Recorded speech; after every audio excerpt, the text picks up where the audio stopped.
What's up everyone, how are you all? Today we are back with another amazing Naruto story.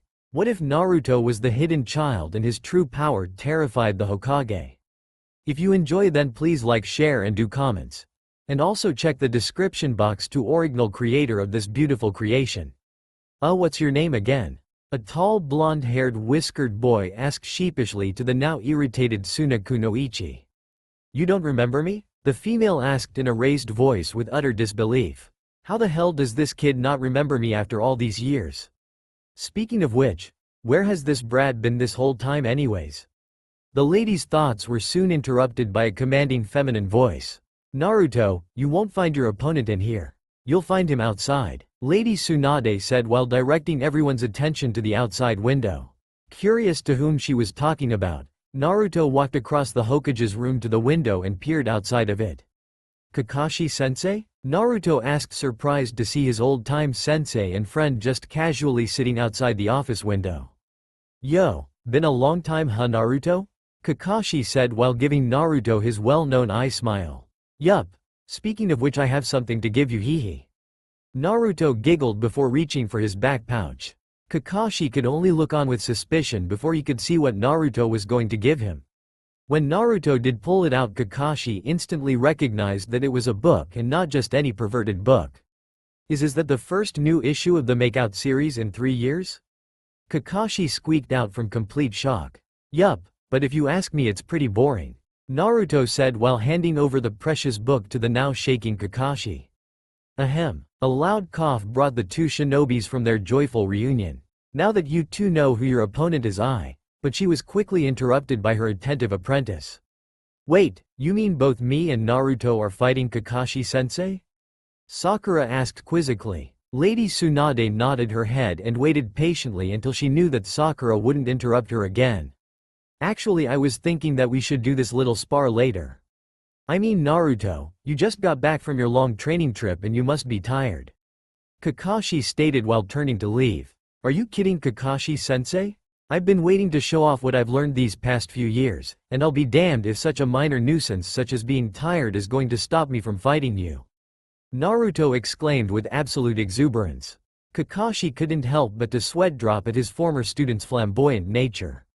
Thinking fast, Kakashi came up with the perfect excuse. Even so, I still have to work on one of my new jutsus that I want to use against you both.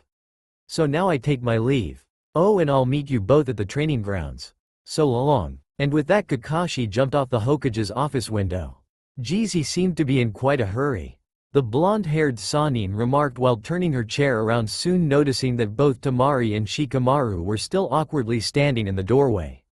Sorry about that, you two. I just remembered you were gonna hand over something to me? Lady Tsunade asked to Shikamaru, trying to break the uncomfortable atmosphere. Yeah, here's the paperwork you requested for regarding the Chunin exams, he answered while walking across the room to the Hokage's desk and quickly handing off the paperwork to the Hokage. Damn it, with all this paperwork, I think I'm starting to go blind from seeing all this blinding white pile of paper stacked on my desk, she yelled while slamming her head down hard onto her desk, which slightly created some fissures within the wooden desk's foundation. Ha ha ha ha, look granny, I think you're starting to go senile, Naruto pointed at Tsunade while roaring with laughter.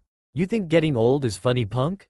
The now enraged Hokage yelled back while furiously trying to get out of her chair, which only resulted in the chair being thrown at dangerous speeds at another Sannin. Oh Kami, why is it always me? Jiraiya whimpered before getting blasted by the speeding chair. Get back here, you little brat, Tsunade yelled before grabbing a piece of cloth from Naruto's clothing. Hold still and take your punishment like a man, she said while desperately trying to contain a now frantic Naruto. Get away from me, you ugly old hag, Naruto shrieked while kicking and screaming in all directions. Suddenly he felt some slack and his clothes soon gave way from the spontaneous slack that he felt from Tsunade's tight-gripped hold. Naruto slowly looked up in curiosity and soon regretted that action. There was Lady Tsunade still as a stone. Her blonde flowing hair covered her face so that it was unreadable. But her whole body was slightly trembling and her hands were unconsciously shaking. She suddenly lifted her head up and looked Naruto dead in the eye, which only made our blonde-haired shinobi gulp in fear of the impending doom that he unknowingly had put himself in. I'm an ugly old hag, she said in a sickeningly sweet voice with a very large grin forming across her face. Suddenly she lifted her right hand up and made a quick hand sign. Her hand then glowed with a green aura around it and a buzzing sound emanating from it. Naruto's eye grew wide from guessing what she had in mind for his punishment. Granny, I was just kidding, hee. You know I didn't really mean it, right? Naruto asked nervously. He was answered with the now fully glowing right hand slowly inching towards his lower body. Oh come on, it was just a small joke, Granny.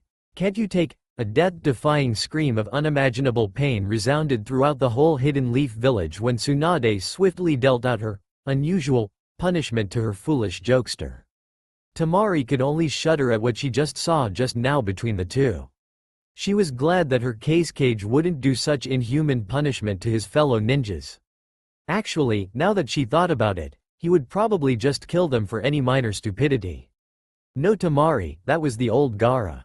The new Gaara wouldn't do that anymore. Ever since then he has changed and became a more normal person. Temari thought to herself. She hated herself for occasionally still believing that her brother was still a bloodlust demon whose only purpose was to kill as many people as he could. No matter how much he had changed, the stigma of Gaara still wanting to kill her was branded into her brain. The sound of groaning pain woke her out of her deep thoughts and brought her back to the horrific scene that was in front of her. Tsunade was now casually sitting in her Hokage chair while Shizune was tending to both Naruto and Jiraiya, who were both grasping their lower parts.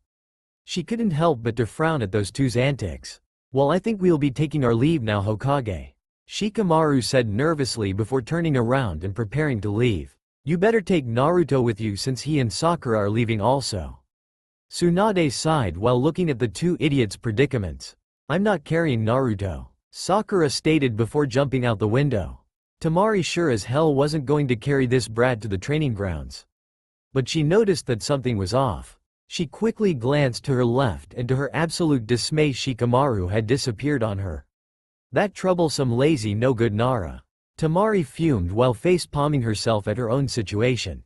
Lady Tsunade only smirked at the girl's reaction to the events and spoke up. Ah, Temari.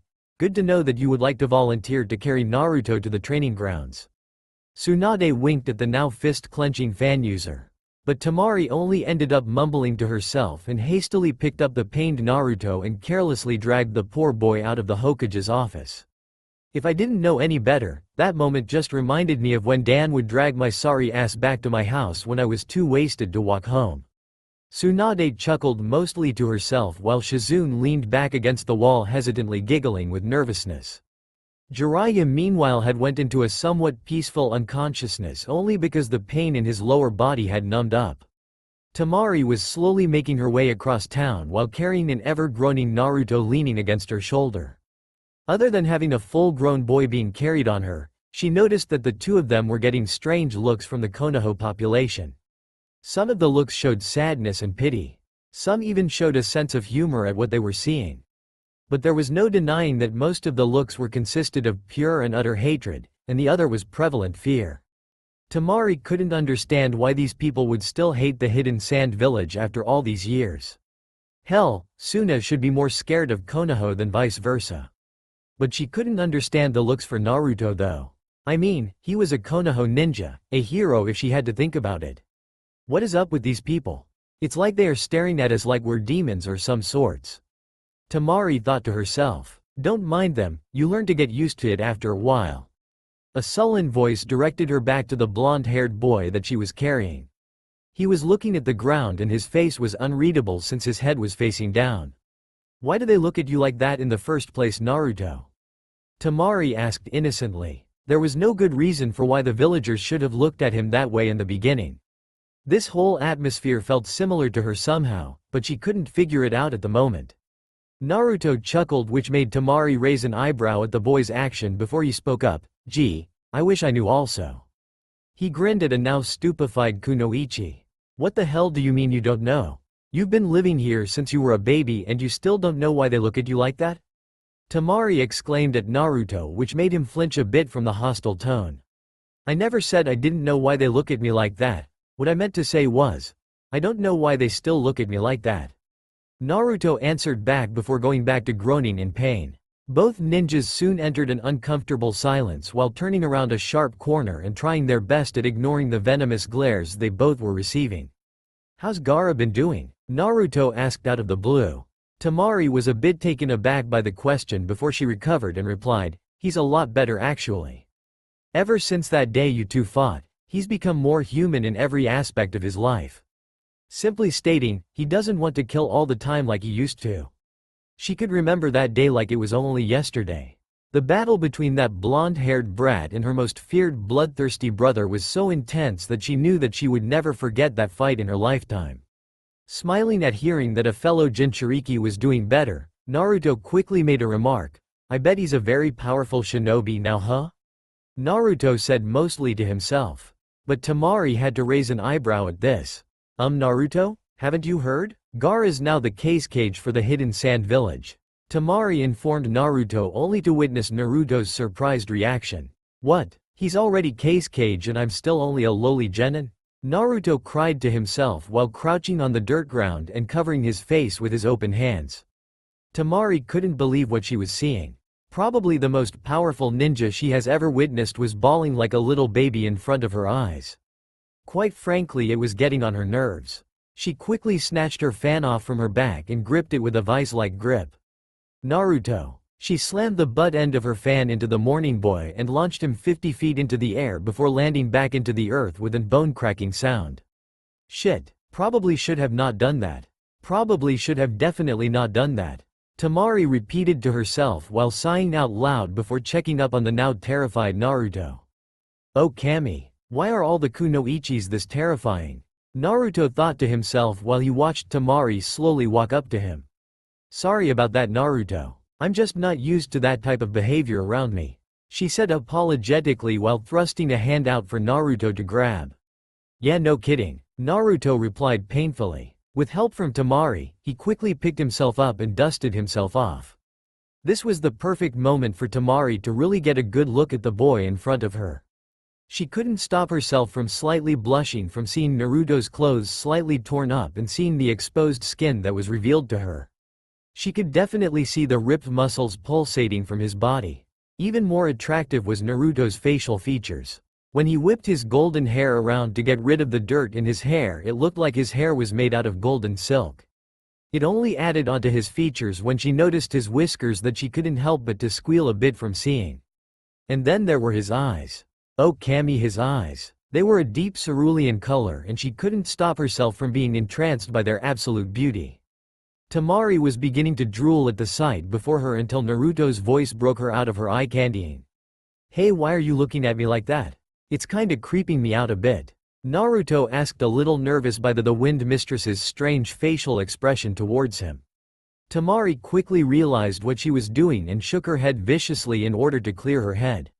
Naruto could only add on to his theory that all kunoichis were weird and scary. "Well, I think you're okay now to walk," Temari stated, gazing at Naruto, who was now hesitantly trying to walk. "Yeah, I think you're right," Naruto yelled out in delight. "I can't believe Granny would tear my groin just for something as silly as a harmless joke." Naruto snorted before jumping for joy since he could walk now on his own. But Temari had other thoughts going through her head. Wait, did I just hear that correctly? She tore his groin? She tore his groin? Temari screamed in her head. How the hell is he able to walk then? There's no way he could have healed that fast unleash. She was again interrupted in thinking by a now suddenly skittish Naruto. Can I ask you a really important question?" Naruto asked somewhat seriously. Mystified by the sudden attitude change from the hyperactive brat, she slowly nodded her head in confirmation. What's your name again?" Naruto asked sheepishly, knowing something really bad was going to happen soon. Temari soon narrowed her eyes so much that they could now be described as slits on her face. "Naruto, are you trying to make me hate your guts?" She charged Naruto with her battle fan in both her hands. Naruto yelped in fear and quickly dashed off to the training field. "Come back here, you dim-witted brat." All throughout the village, everyone could both hear and see two crazy blondes going at it. One was a boy who appeared to be running for his life, while the other blonde was a girl who appeared to be possessed by the devil herself. It's fair enough to say that the village that day had more than enough entertainment for that day. Naruto and Temari had finally made it to the training ground after several long detours that both blondes decided to take. Sakura was somewhat surprised to see a battered and bruised Naruto dropped off, literally, by a fuming Temari who then unpredictably began to calmly walk to the exit gates of Konoha. But before she walked too far, she turned her head around slightly and glared at the partially conscious blonde and spoke up, "And my name is Temari Yubaka. Temari. She huffed out before turning around again and finally walking off. So that's what her name was. Naruto said half-heartedly. Naruto didn't care about the whole name issue right now. He had bigger problems like, why couldn't he feel his left toe, or why did he keep hearing a loud and obnoxious ringing in his head when clearly there wasn't any bells near him. But Sakura could only shake her head in disappointment and had her arms crossed and eyes closed before speaking, "You're so hopeless, Naruto." Naruto's ears perked at that remark and he was quickly back to his old flamboyant self. "What's that supposed to mean, Sakura?" Naruto asked, slightly annoyed that his teammate didn't actually seem to care about his current ordeal. "I mean about women. At this rate you'll probably be killed by a woman instead of being killed by a man," Sakura stated bluntly before walking off into the training grounds. "Oi, Sakura, wait for me," Naruto yelled while speedily getting to his feet and sprinting towards Sakura in order to catch up with her.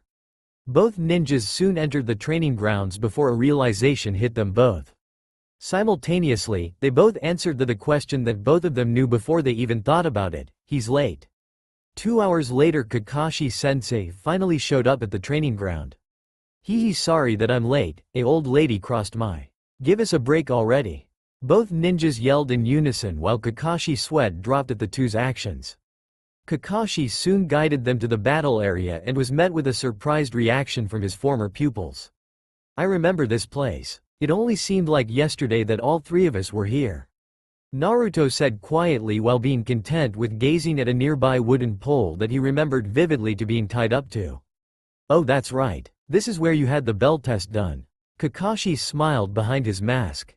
Those were the times when the three of them were just beginning out as genin ninjas and were both inexperienced and naive. "That's when Sasuke was with us." Sakura trailed off, causing a ripple effect with everybody who heard her. Naruto was now cowering on the ground mourning to himself, and Sakura soon joined him in crying also. Kakashi gave a disbelief look at seeing both ninjas' depressed feelings. "I better change the subject fast or else I will start tearing up also," Kakashi thought before closing his perverted book up while pulling out 2 brass bells out from his back pocket. The bell made a subtle ringing sound which alerted the 2 crying people towards the direction of the sound.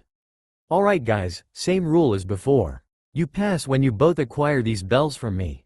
Doing whatever it takes," he instructed before continuing on, If we don't go in with the intent to kill, then we will never get the bells." Both Naruto and Sakura completed Kakashi's last sentence in sync. Kakashi couldn't help but to smile at the 2 people in front of him. "I guess they both have matured a lot while I was gone," Kakashi thought pleasantly to himself before assuming his Junin stance, and Naruto and Sakura soon copied his action by assuming their own stances as well. "The test begins when I say start, Naruto." Naruto could only smirk from the memory of what happened last time he took this test. Looking between the 2 ninjas, Kakashi assumed everything was in order and was ready to begin the evaluation. "Start." And with that, Kakashi vanished into thin air. Fast forwarding in the fight, since most of it is the same as in the canon more or less. Now with Jiraiya and Tsunade now who are watching the fight from afar. "It seems the Gaki has learned a lot from your 3-year training trip." Tsunade smiled while watching the 2 ninjas hash it out against Kakashi-sensei, who was now showing noticeable fatigue from combating 2 very skilled fighters. "So it would seem, Lady Tsunade. So it would seem. Same goes for your apprentice Sakura Haruno also." Jiraiya returned the compliment before watching Sakura obliterate a nearby tree into thousands of tiny splinters. "And for better or worse, she's almost a mirror replica of yourself, Tsunade," he said while wincing from watching Sakura repeatedly demolishing trees after trees. Tsunade could only shake her head in amusement before replying back to her fellow perverted Sanin, "HMPH, I hope you didn't make Naruto into a pervert like you while you had him with you for 3 years. She questioned while slowly narrowing her eyes. Jiraiya could only laugh at her worries and responded back assuredly, "Are you kidding? he's nothing like me. Because I'm not just any old pervert, I'm a super pervert.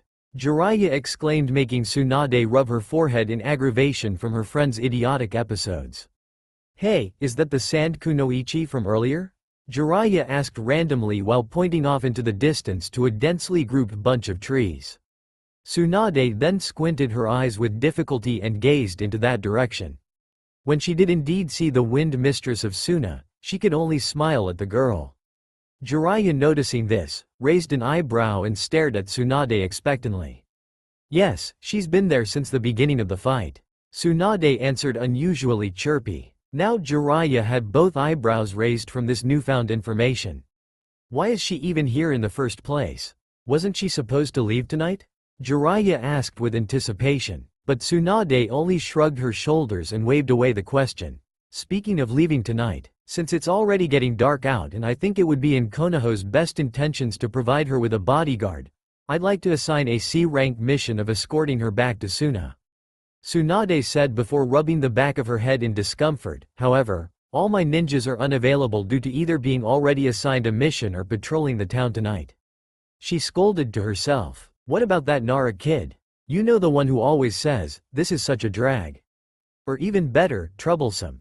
Jiraiya asked while mimicking the lazy boy's posture during those infamous quotes. Tsunade couldn't stop herself from cracking up from her friend's sense of humor and began giggling uncontrollably from seeing Jiraiya impersonate the young Junin.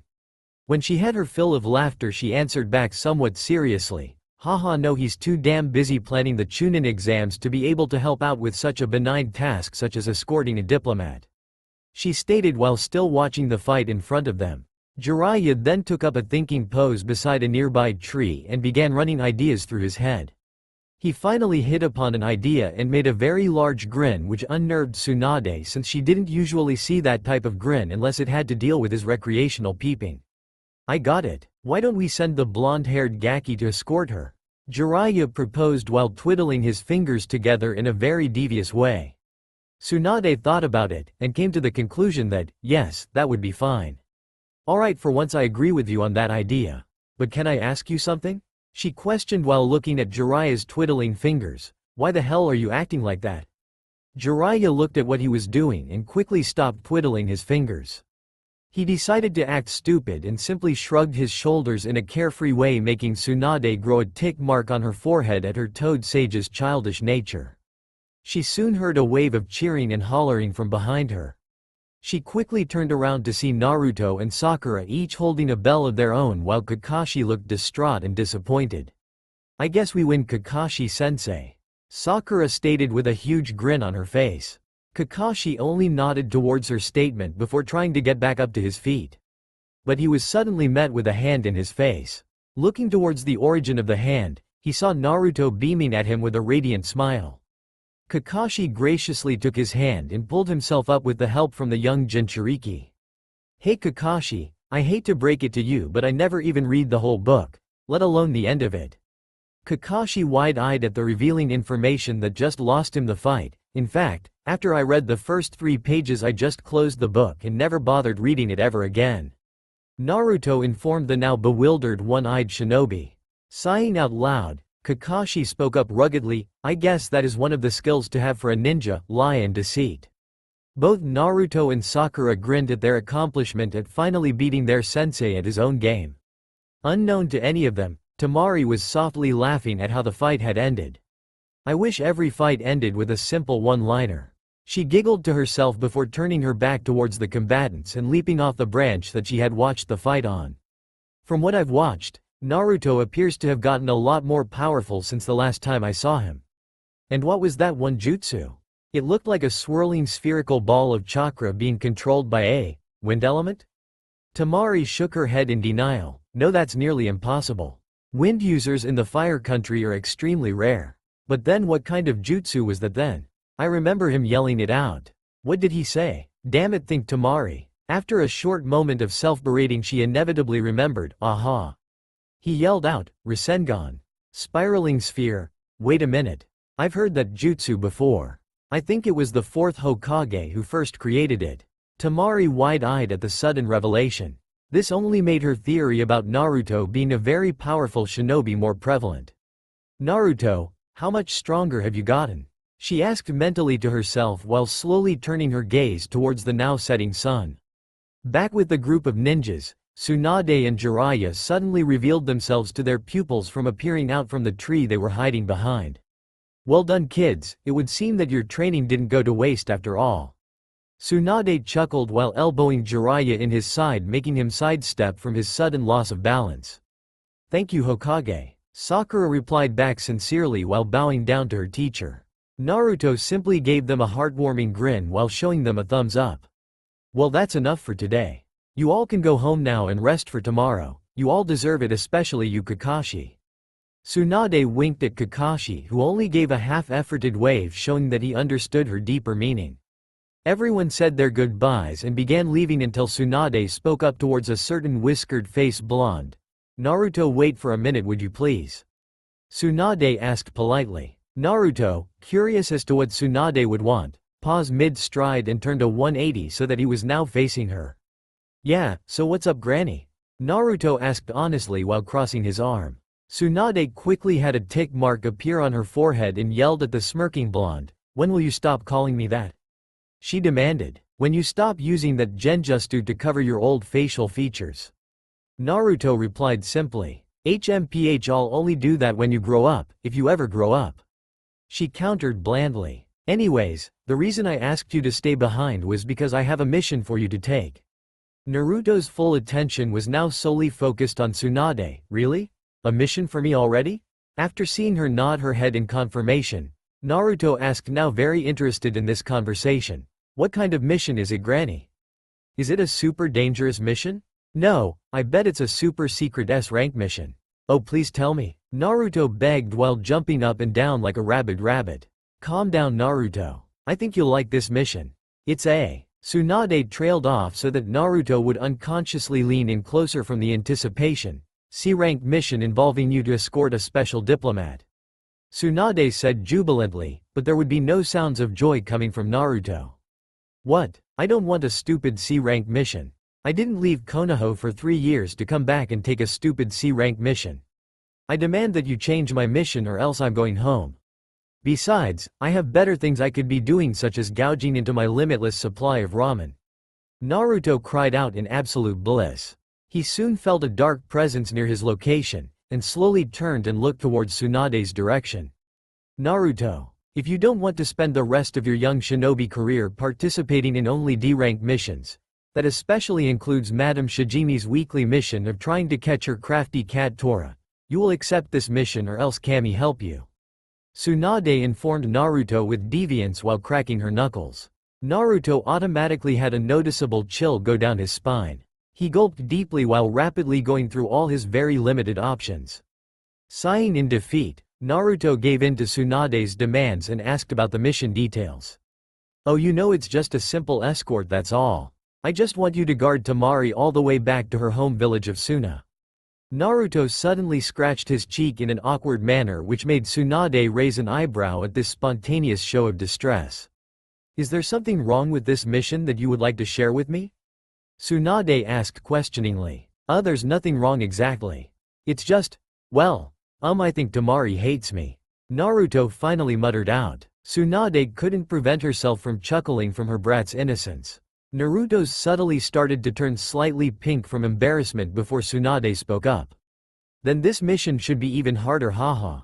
Heck, it might even be an unofficial B-rank mission," she cried out with great sarcasm. "Very funny Granny. I'm sure Shizune's always taking an S-rank mission in taking care of your old raggedy self," Naruto mumbled while beginning to leap off towards the exit gate of the Hidden Leaf Village. "Hey brat, I heard that," Tsunade yelled out from behind Naruto, who was now disappearing from view. I wonder if I should have told him that she was watching him the entire time during his fight with Kakashi-sensei. After a while, she just simply shook her head in opposition. "Nah, besides he always wants to do everything the hard way." Tsunade chuckled to herself before slowly walking back to the Hokage's office. Temari had left Konoha's gate about 30 minutes ago before she heard her name being shouted from behind her. Curious as to who would be calling her name at this hour, she turned around and was slightly surprised to see Naruto running towards her. "Naruto, what are you doing out here at this time of night?" she asked a heavily breathing Naruto. He simply put one hand up, showing a universal sign for, hold on. So she patiently waited for Naruto to get his air back before motioning for him to answer her previous question. I have a C-rank mission that I was forced to participate in by Granny Tsunade. Naruto spat out Tsunade's name before continuing on. I have to escort you all the way back to Suna regardless of whether or not you need it. Naruto finished before fixing his leaf headband that had come undone from his speedy travel.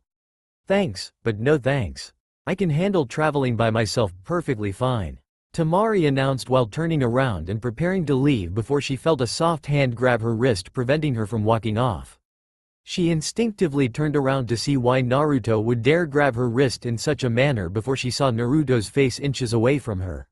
She peered into his ocean-colored eyes and started to feel similar emotions that she felt earlier that day. No, you don't understand. I was forced to do this. Naruto emphasized the last few words.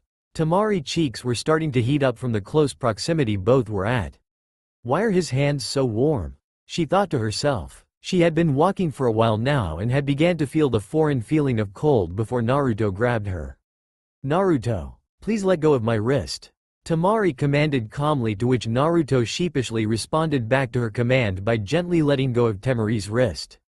Frowning at the now foreign feeling of cold again, she looked back up towards Naruto and spoke up. Well, if that's the case, then I guess I can't do anything about it. Just try to keep up, Baka. And with that, Temari walked off in the direction of Suna. Naruto sighed quietly to himself and quickly caught up to Temari so that they were now walking side by side while in sync with each other's footsteps.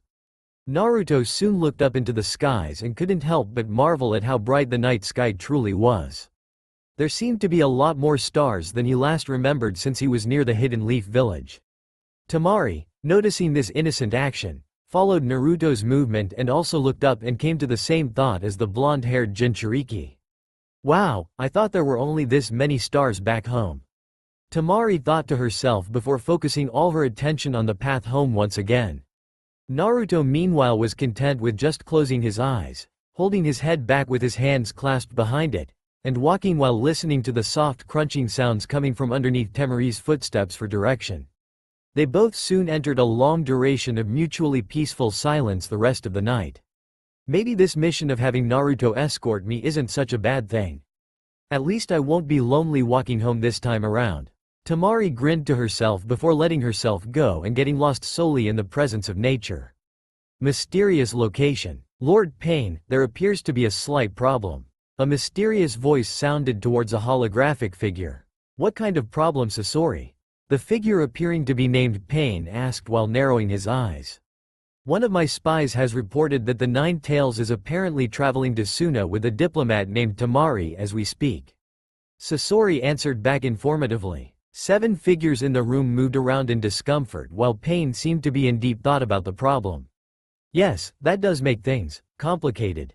Pain finished off. One of the members slowly opened his eyes, revealing his fully formed Sharingan, and decided to share his thoughts on the case. Lord Pain, I believe it would be wise of us if we delayed our plans of kidnapping the One Tails until we have found a suitable replacement plan. Itachi said calmly while gazing around the room for any opposition. Don't tell me you're too scared to fight those kids, Itachi? A shark-skinned figure accused Itachi while receiving several chuckles from around the room from various S-rank criminals. Closing his eyes and showing no emotion whatsoever, Itachi spoke in a monotone, Kisame, it is not that I am afraid of fighting these 2 Jinchuriki. It's that, unlike you, I follow through with the plans given to me. And we were ordered to get the 9 Tails last. Kisame huffed at his partner's blunt explanation and turned away from him in frustration. Itachi Uchiha is correct. We cannot afford to fight both the One Tails and the 9 Tails without risking absolute annihilation. A female member spoke out to the rest of the participants. I say we target the 2 Tails then. Everyone raised an eyebrow at this suggestion from one of their mysterious member. You do know we need the One Tail first, correct? Pain asked, curious as to what Kakuzu was suggesting. Yes, we do need the One Tail, but we can still capture the 2 Tails without sealing it. Everyone murmured their support for what sounded like a solid plan. Very well, the Akatsuki will go after the 2 Tails first. Since Kakuzu and Hidan suggested this plan, they will have the honor of going after it. Pain announced, receiving a nod of confirmation from those two. Soon, the shinobi world will know Pain, he declared before all 5 holographic figures disappeared.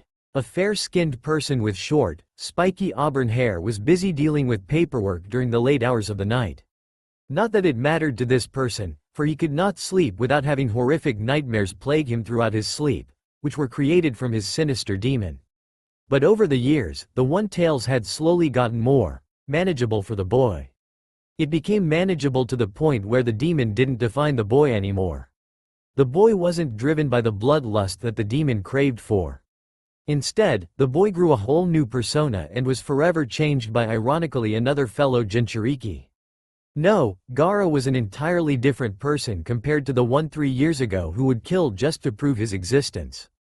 Slowly, his new attitude and thinking rubbed off on his fellow peers that, during the width of time, he had attained the recognition he so craved when he was younger. He finally was recognized for himself rather and not as the demon.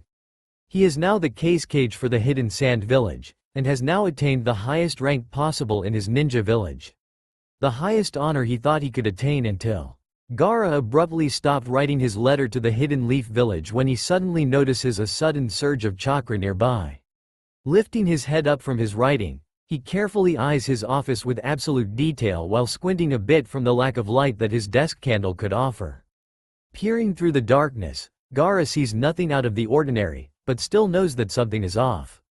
He slowly turns his head towards the office window, which currently has moonlight streaming through it, allowing for the room to have a certain glow to illuminate it. Standing up, Gaara carefully made his way to the window so he could stare out into the sky and gaze at the moon. He always enjoyed these nights, they seemed to calm both himself and his demon. He looked down at the buildings below him and couldn't stop himself from sighing. Too many terrible memories were made down there and now they forever haunted him. Getting tired of his guest's rather irritating game of hide and go seek, Gaara spoke up calmly towards the darkness. "What do you want, Lord Jiraiya?" he asked without blinking an eyelash. Suddenly, the air around the room seemed to all be vacuumed up to a specific area in the office. Then, a small poof of smoke could be both seen and heard in the middle of the room. "Ah, Gaara, how did you know it was me?" Jiraiya complained playfully while wiping the remnants of smoke off himself. "You reek of frog," Gaara stated plainly before turning his back towards the window, and calmly strolling across the room to his chair that he then immediately sat in. "They're toads actually," Jiraiya corrected to a now bored-looking cage. "It's an honor to be in the presence of a Sannin, but why are you here?" Gaara asked, now with his hands clasped together and elbows on his desk in an attentive pose. Jiraiya suddenly put on a serious face and slowly reached into one of his many pockets, and soon pulled out a scroll. He then casually with the flick of his wrist tossed it to the seated cage. Gaara nonchalantly caught it in the air and looked at the toad sage in an asking manner. Jiraiya nodded his head in confirmation, and Gaara carefully unrolled it. After several moments, Gaara looked up and glanced at the Sannin with newfound interest. "This is an assassination document." Gaara could instantly tell that it was one the moment he caught the scroll. His father, who used to be the cage, had tried to have his son assassinated several times. Usually any assassination document would mean little to Gaara, however this sheet of paper had a strange insignia stamped on it that Gaara never saw before. "You had a traitor in your midst, Lord Cage," Jiraiya said blatantly. Gaara lifted an eyebrow at this subliminal piece of information before Jiraiya continued on with his explanation. "No need to fret, my red-headed friend, I have taken care of him. And before you ask who know this, your council will notice someone missing during their next meeting," he stated before walking up to the cage's desk and pouring himself some water. Sighing with satisfaction from the refreshing drink, he turned his attention back to Gaara, who now looked like he was in deep thought. "There's more you want to tell me, isn't there?" Gaara asked while looking off into the distance. "Ah, you're very attentive, I see. Yes, there is something I wish to ask from you," Jiraiya said while meticulously putting down his cup of water. "First I must ask you a fairly basic question. Have you ever heard of the Akatsuki?" Gaara cautiously shook his head in denial and looked up at the toad sage expectantly. They are an infamous criminal organization consisted up of currently 8 S-ranked criminals. Their plans are shrouded in mystery, but from what I've learned from my spy network, their plan has something to do with the Jinchurikis and their tailed beasts. Jiraiya explained to a now unreadable Gaara. I had a suspicion that they would go after you first since you have the One Tails, but it would turn out to be false. I think Naruto coming to Suna had something to do with it. He trailed off while talking mostly to himself at this point.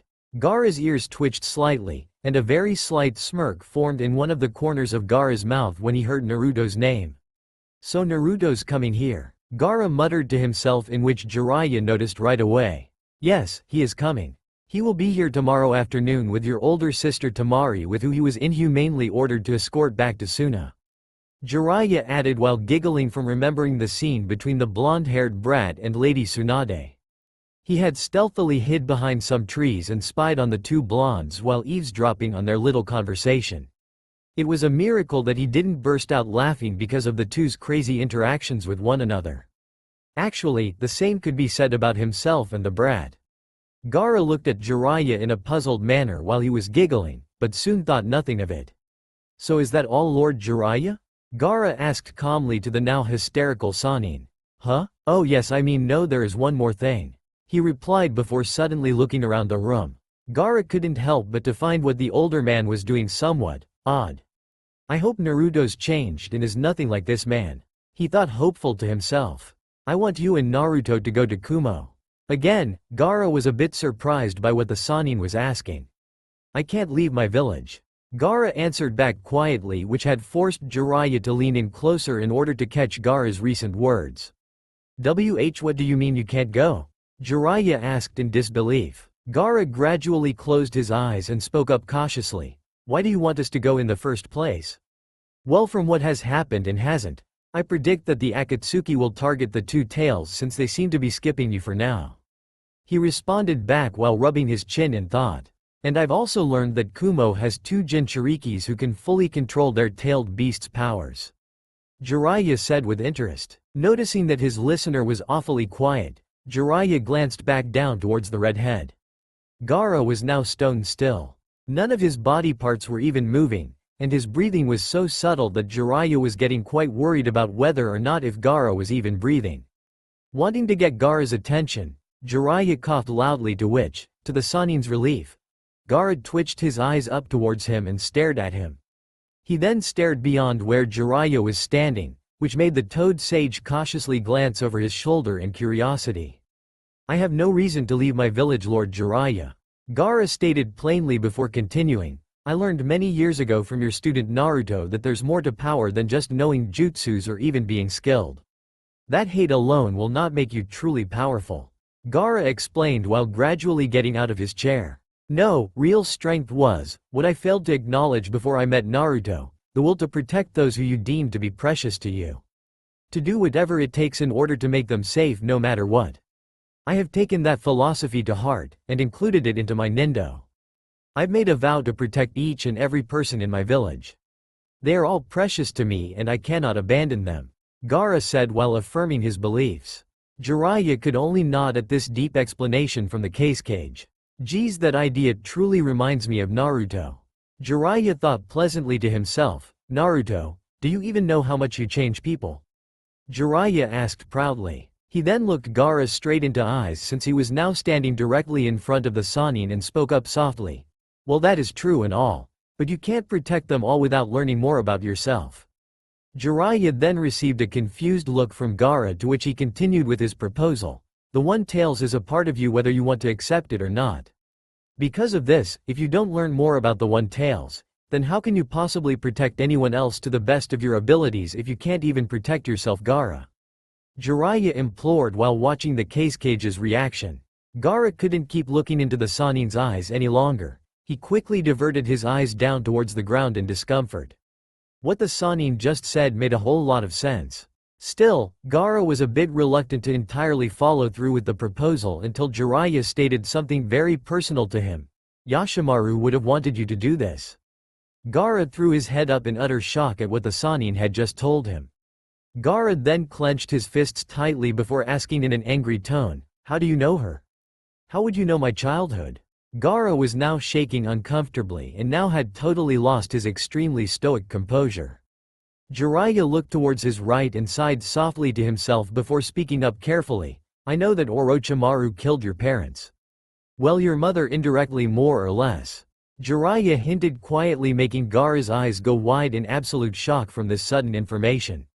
I promise you I will tell you the whole ordeal some other time.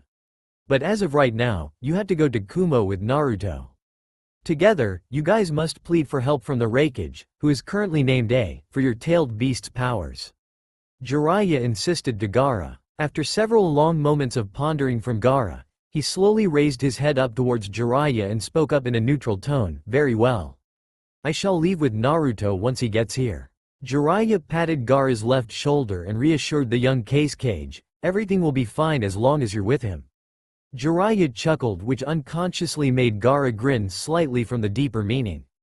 Jiraiya then looked outside towards the now rising sun and quickly gasped. Crap, it's nearly morning, I gotta leave now before they get there. The perverted Sannin shrieked mostly to himself before going through several hand signs. But he was quickly interrupted by the Hokage of Suna. If you're planning on peeping on the kunoichis while they bathe, I suggest strongly against it. Gaara warned Jiraiya while slowly making his way towards his Hokage's desk in order to continue with his paperwork. Ha ha ha, don't worry about me, Lord Hokage. I can handle myself around dangerous, angry women, thank you very much. Jiraiya laughed out loud before finishing his hand seals. Gaara then effortlessly lifted his head up so that his cold eyes were staring right into Jiraiya's. If the kunoichis don't kill you, I will. He threatened dangerously while leaking out some of his sand from his gourd. Jiraiya could only gulp and to begin to sweat profusely from Gaara's frightening glare before he vanished into a puff of smoke. I really hope Naruto's not like that man at all. Gaara sighed before he went back to his paperwork. Somewhere in the desert. Are we there yet? No. Are we there now? No. How about now? Damn it, Naruto, we're not there yet. Temari screamed in utter annoyance. Last night's idea of possibly having Naruto traveling with her being a good thing was quickly dismissed the next morning.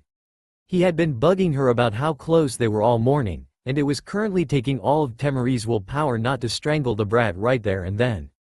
Ah, come on, you said that 30 minutes ago, Temari. Naruto whined while kicking sand from out under his shoes. Naruto couldn't understand how anyone could live out here in the desert while being surrounded by sand from everywhere. Quite frankly, all Naruto could think about Wind Country was that it was a barren wasteland. Sighing dramatically out loud in absolute annoyance, Temari replied back to Naruto's comment, yes I did. So why are you so upset then? Naruto asked while being completely oblivious to the smoke now coming out of the fuming wind mistress's ears. Because my baka escort has asked me, are we there yet? 100 times during the last freaking half hour? She screamed before falling onto her hands and knees in total anguish. Why me? What did I do to deserve being alone in the desert with him? Temari asked desperately for Kami to answer her thoughts. This short period of rest gave Naruto time to think over what Temari just stated. Naruto suddenly lifted one finger, then another, and then another. He kept doing this until Temari interrupted his actions from her own curiosity. What are you doing? She asked, truly curious to what the blonde-haired brat was doing. I'm counting. Hold on. 1 + 1 = 2. 2 + 2 equals. Temari's eyes were now twitching uncontrollably at a very rapid pace from the dim-witted blonde's explanation. Aha, that would mean I asked you, are we there yet? 10 times during the last 10 minutes. Naruto proclaimed proudly while sporting a victorious grin. Temari could only face-palm herself at Naruto's counting abilities before speaking up. How are you even a shinobi if you can't even count? She asked incredulously. Naruto's grin quickly turned into a gloomy look. Oh crap, what did I do now? I swear he's just a large child. She muttered to herself before Naruto turned away from her. I don't even know how I passed myself. Naruto whispered while readying his headband. Note to self, if he reties his headband, it means he's uncomfortable. Temari noted to herself before gazing softly back at Naruto. Naruto then turned around to face Temari again and she couldn't help but to gasp slightly from noticing the dark circles underneath Naruto's eyes. He was just crying now. She realized all of suddenly. Everyone in the academy hated me, including the teachers. Naruto revealed sadly, which made Temari feel really bad about what she had said to him earlier. Is it also for the same reasons the villagers look at you like the way they do? Temari asked questioningly. Naruto slowly nodded his head and Temari couldn't stop herself from huffing in utter resent. How could they do this to one of their own shinobis? She thought to herself before bringing up a previous asked question that she had asked him while back at the village. Why do they hate you, Naruto? She asked while resting her right hand on her right hip in an expectant posture. Naruto could only look down at the ground and make a grimacing face before he could answer her. I'll tell you during a more appropriate time. Naruto answered back while trying to make a pathetic fake smile. Tamari could only frown at his answer and retorted, I have a feeling we'll be seeing each other more than I would like to, so you might as well spill it. She pointed the butt end of her fan at the now nervous Jinchuriki, who was now gradually backing up. Easy there, Tamari. I promise I will tell you later, okay?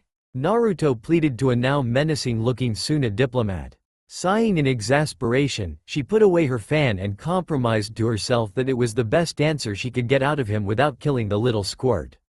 Naruto, noticing that she had put away her fan, had to ask her a question that had been bothering him ever since he first met Tamari during the Chunin exams. Tamari, why is your main weapon a giant fan? Naruto asked innocently. Tamari couldn't stop herself from chuckling at the boy's naive nature and pondered whether or not to explain to him why she did indeed use a giant fan as a weapon. Coming to the conclusion that she might as well tell him why, she decided to show him rather than explain it to him with words. She swiftly opened up her iron fan so that only one moon was showing, much to the puzzlement of Naruto, who was anxiously watching Tamari. She quickly brought back her fan so that both her arms were in a launching position with the fan being held behind her left shoulder.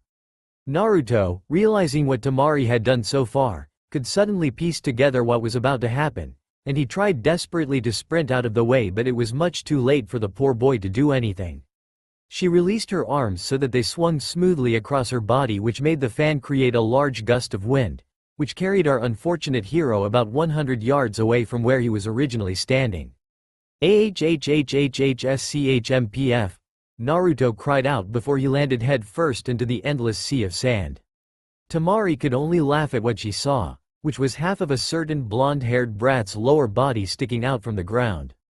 After she had her fill of fun and revenge for having the brat annoy her all morning, she decided to help him out. She walked gracefully towards the now panicking boy, whose legs were now kicking in all directions, desperately trying to get himself out with no avail.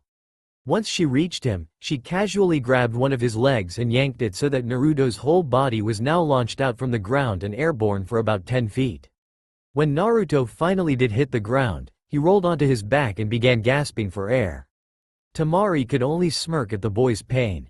It was only one moon and I used very little wind chakra to execute that devastating wind release technique.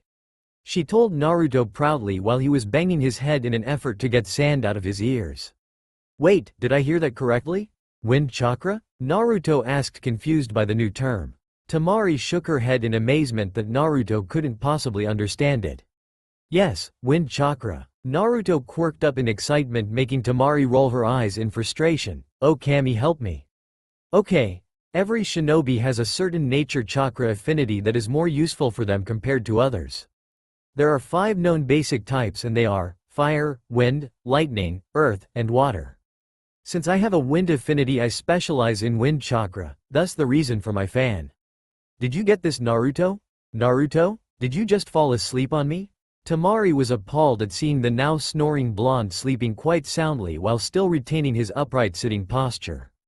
Is that even possible? Tamari screamed in her head before simply punching Naruto across the face, which sent him rolling down a very steep hill. I'm awake. I'm awake. Naruto cried out in pain while trying to rub his now swollen cheek in comfort. Did you even listen to my little lesson, Naruto? Tamari asked dangerously, which made Naruto gulp a bit before answering back in a hesitant tone. I have wind affinity, don't I? Tamari stared at Naruto incredulously when she heard his answer. I guess he's not that stupid, she said to herself before asking, how would you know that, brat? I don't really know. I just remembered, while off on the training trip with Pervy Sage, he said something about the 4th Hokage and his jutsu, the Rasengan. He even went on to say the 4th had wind affinity or something. I really don't remember, to be honest. Naruto replied while itching his head. Are you telling me you already knew about wind chakra and you made me lecture you about it this whole time? Tamari exclaimed in deep anger. Naruto laughed sheepishly before responding back. I guess that would explain why I fell asleep, huh? Naruto smiled radiantly, trying desperately to subtly persuade Temari not to kill him right now. Luckily, Temari just face-palmed herself and walked away from the now relieved Naruto. "Hey, wait up, Temari!" Naruto cried out while quickly trying to climb up the steep hill. "Worst C-rank mission ever!" Naruto screamed in his head while desperately climbing up the hill. Naruto and Temari had walked the rest of the way in absolute silence, each hating each other for various reasons. It was when Temari noticed her village that the atmosphere began to lighten up. Naruto and Temari began to small talk with one another and kept talking all the way to the entrance to the village. "Halt!" a guard ordered, making Naruto stop walking abruptly.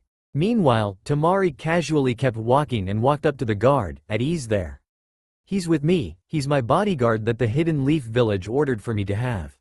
I just wish it had been a different shinobi guarding me."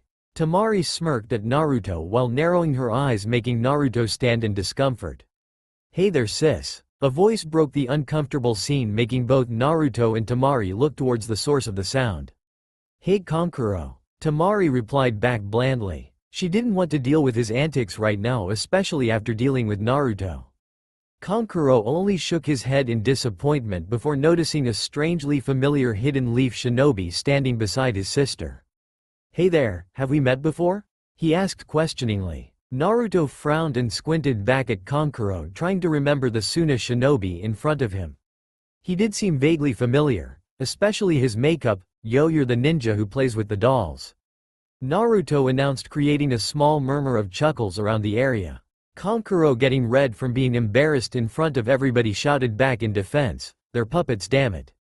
And I remember you. You're that little squirt named Naruto." Naruto then unexpectedly walked up to the now surprised puppet user. "What are you doing?" Kankuro asked, getting a little nervous from the closeness. Naruto looked Kankuro up and down before he raised his hand in a flattened position and put his hand on the very top of his head. He then moved it across from his hand in a straight line before it stopped slightly below the top of Kankuro's head. "Damn it, you're still taller than me," Naruto whined while receiving a grin from Kankuro. "Hey, don't think you're better than me just because you're slightly taller than me. At least I don't wear makeup." Naruto pointed at his face while roaring with laughter. "It's war paint, damn it," Kankuro yelled out before grabbing Naruto's collar. "Admit that it's war paint." "Never. Say it. Never. Baka." "Huh?" Both shinobis looked towards their side to see a now enraged Temari swing her fan towards their heads. "Oh shit," they both thought before getting pulverized by the giant iron fan. All the guards who witnessed that act of brutality could only sweat drop from the watching that scene. "I'm surrounded by idiots," Temari thought to herself while her eyes began twitching from seeing Naruto and Kankuro still arguing over his facial paint while on the ground. "Hee, it was fun seeing you again, Kankuro, but I have to go now," Naruto stated while getting up onto his feet and wiping off the sand and dust from his pants. "Huh? But you just got here.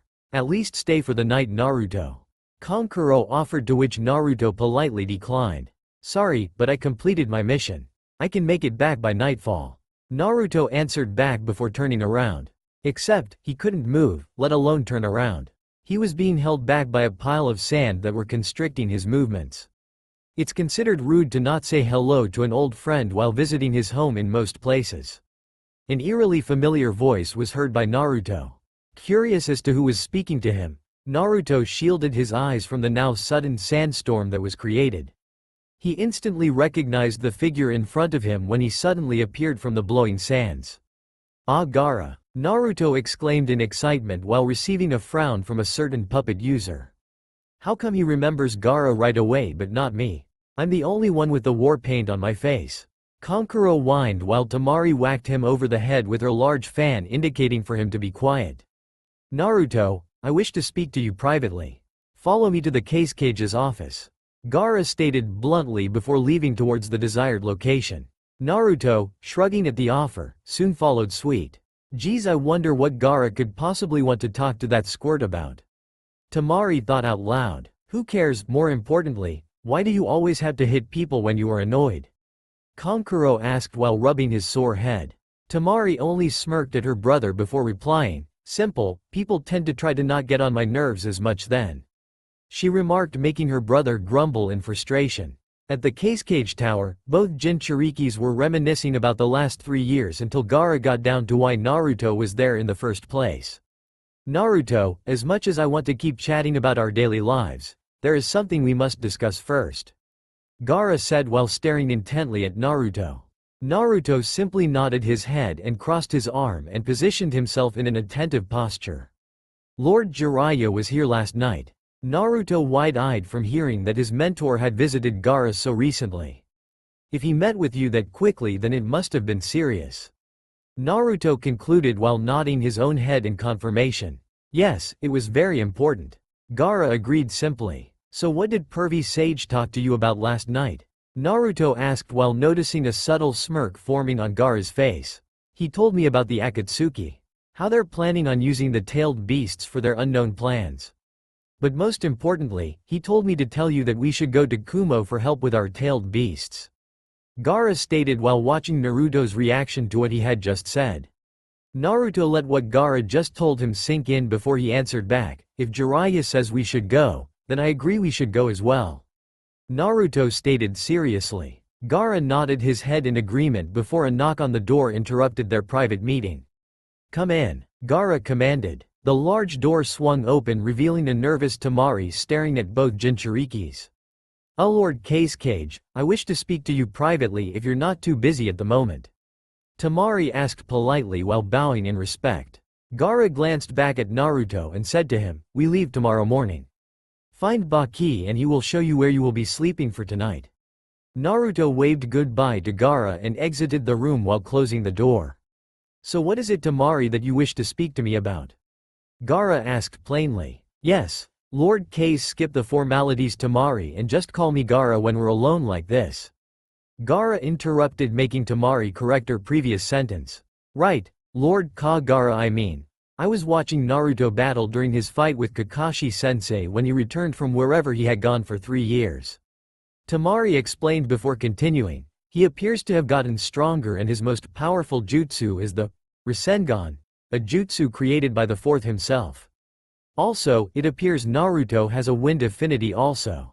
Temari stated proudly before glancing back down towards Gaara. But he only appeared to look very bored, and this made Temari slightly upset with herself for not gathering better intel on Naruto. I have a whole scouting report on him if you. Why did you study Naruto with so much detail? Gaara interrupted, making Temari stutter before answering back, because he's the only person I've ever seen defeat you. Not beat, but defeat you, Lord Gaara. Temari explained while staring at her younger brother intently. It doesn't matter if he knows any new jutsus or even if he is slightly off. Gaara smiled slightly before continuing on. It's who he is that makes him truly powerful. No scouting report can say that.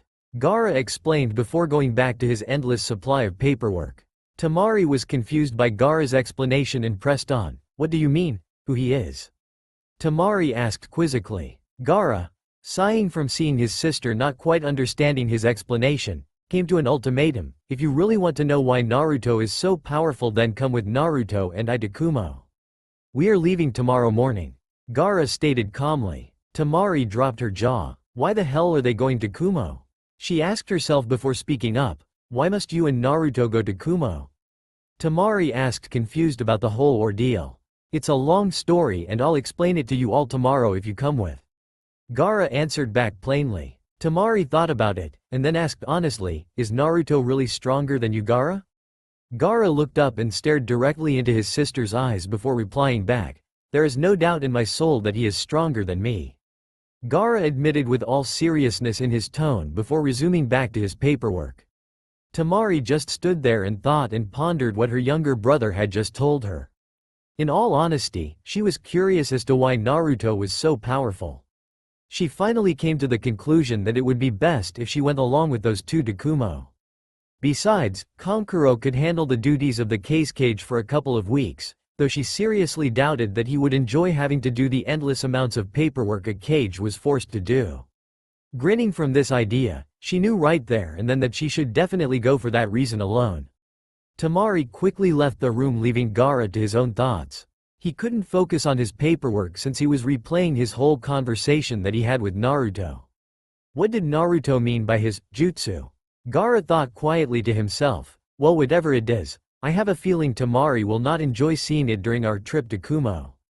Gaara smiled to himself. Only Naruto could make me express such wide range of emotions in such a short amount of time. Gaara thought pleasantly to himself. But Gaara knew this was a mission, and that the whole shinobi world was relying on them to complete their mission no matter what. It was obvious to Gaara what the true mission was: to destroy and prevent the criminal organization, the Akatsuki, from completing their goal. 4 people were standing alone near the entrance to the hidden sand village, which was a slit in a nearby cliff that was just wide enough for people to pass through. 3 of the people were standing side by side to one another, while the last person was facing all 3 of them with his back facing the entrance. "So you guys have to go, huh?" the lone person asked with a hint of sadness in his words. "Yeah, Kankuro, we have to. But don't miss us too much, we'll be back before you even know it." Tamari winked at her younger brother. "Ha, whoever said I would miss you guys?" Kankuro chuckled while earning him a scowl from his sister Tamari. "Take care of the village, Kankuro," Gaara added while turning around to leave. Kankuro nodded to his brother's request before looking over towards the last person in the group. "You've been awfully quiet this morning, Naruto. Is there something wrong?" he asked honestly. "Huh? Oh, nothing's wrong," Naruto replied cheerfully. Truth was, there was something bothering him that whole morning, but he would worry about that later. "Well, I think we should head out since it appears Gaara is almost out of sight." Everyone except Naruto looked towards the distance and indeed saw Gaara slowly vanishing into the desert. "Right, off we go then," Tamari declared before jogging after her younger sibling. "Hey, wait up you two," Naruto cried out while quickly sprinting to catch up with the 2 who were now quite a distance away from him. Kankuro could only chuckle at the boy's action before turning around and walking back towards the hidden sand village. Things will definitely be a lot more different without those 2. Kankuro thought to himself before coming to a realization. "Ah shit. I have to do Gaara's paperwork." Kankuro mentally slapped himself before he grudgingly began his trek towards the Cage's office. That night, the 3 travelers had decided to rest for the night and began to set up camp. Gaara quickly made a fire and both Naruto and Tamari easily set up their own tents while Gaara was doing his own thing. It took about 45 minutes for everything to get set up before all 3 of them sat down around the fire, exhausted from the long travel that they had partaken in from that day. They all sat in peaceful silence until Gaara all of a sudden stood up and began walking towards the edge of camp, leaving the other 2 people alone to themselves for the night. Tamari sighed from watching her brother's actions and carefully poked a stick into the fire, creating a small spark of ember that soon died out. Naruto could only gaze at her with sympathy before talking to her in a calm tone. "He still can't sleep, I'm guessing?" he asked, which made Tamari bite her lip in frustration. "Yeah, even though he's gotten better with his demon inside him, he is still ruthlessly tormented by it day and night." Tamari answered back while taking a quick glance towards where Gaara was moments ago. "I don't know exactly why we're going to Kumo, only that it has something to do with helping Gaara control his tailed beast." Naruto studied the older girl's face and noticed that it was showing pain and sadness for her brother's ordeal. Coming to the conclusion that it was time to tell her his secret, he poked Temari's left shoulder to get her attention. She instinctively turned her body around so that it was facing Naruto's and looked at him questioningly. "Remember when you asked me why the villagers hated me?" Naruto asked, making Tamari go back into thought. She quickly remembered and nodded her head back at Naruto, who continued with his explanation. "Well, the reason they hate me is for the same reasons the people in the hidden sand village used to hate Gaara. They hate me because I am the container of the 9-tailed fox. I am like your brother, I am also a Jinchuriki." Tamari suddenly wide-eyed from hearing that Naruto was just like her brother. It all made sense to her now. The reason Naruto could heal so fast was because of the Kyuubi. But most importantly, it was the reason why Naruto was so powerful. Is this the reason why Naruto's so powerful? Tamari asked herself. She noticed that Naruto was staring at her expectantly and immediately felt rude for not saying anything immediately after Naruto confessed such a personal secret. "I bet you hate me now," Naruto stated while glancing back towards the fire when he received no answer from Tamari. He swiftly got an unexpected answer from her in the form of a smack to the head from the now irritated Tsunaku no Ichi. "Baka, don't be so ridiculous. I don't hate you at all, even if you do have a demon sealed inside you." I've been living with a Jinchuriki for 17 years now, so of course I don't hate you." Temari exclaimed to a now stunned Naruto. "Really? You don't hate me?" Naruto asked cautiously, making Temari shake her head in disbelief. "I've never hated you, Naruto. It's true you do get on my nerves from time to time, but that doesn't mean I hate you. I would have to be quite a cynical person to hate you for those reasons." She laughed, making Naruto crack a small smile. "Besides, if I really hated you, you would have been dead a long time ago." Temari confessed while putting an emphasis on the word long. Naruto sheepishly chuckled at her words and slowly turned his head back so that he was now looking back at the fire. "So if both you and Gaara are Jinchurikis, then how can Kumo possibly help you with your tailed beasts?" she questioned while staring at Naruto. Naruto rubbed his chin in thought and glanced back up towards Temari. "I don't know how exactly. But Pervy Sage did mention that Kumo has two Jinchurikis who can fully control their tailed beasts' powers and use them fully at their whim." Naruto answered back, "I'm guessing that the Pervy Sage wants us to ask for help from them and ask them to teach us how to control our tailed beasts' powers." Temari nodded her head in understanding. If Naruto and Gaara were to learn to use their demon's powers, they would be exponentially more powerful than they currently are now. Temari thought intelligently to herself. Hearing a yawn escape from her fellow blonde, Temari made a smirk and spoke up.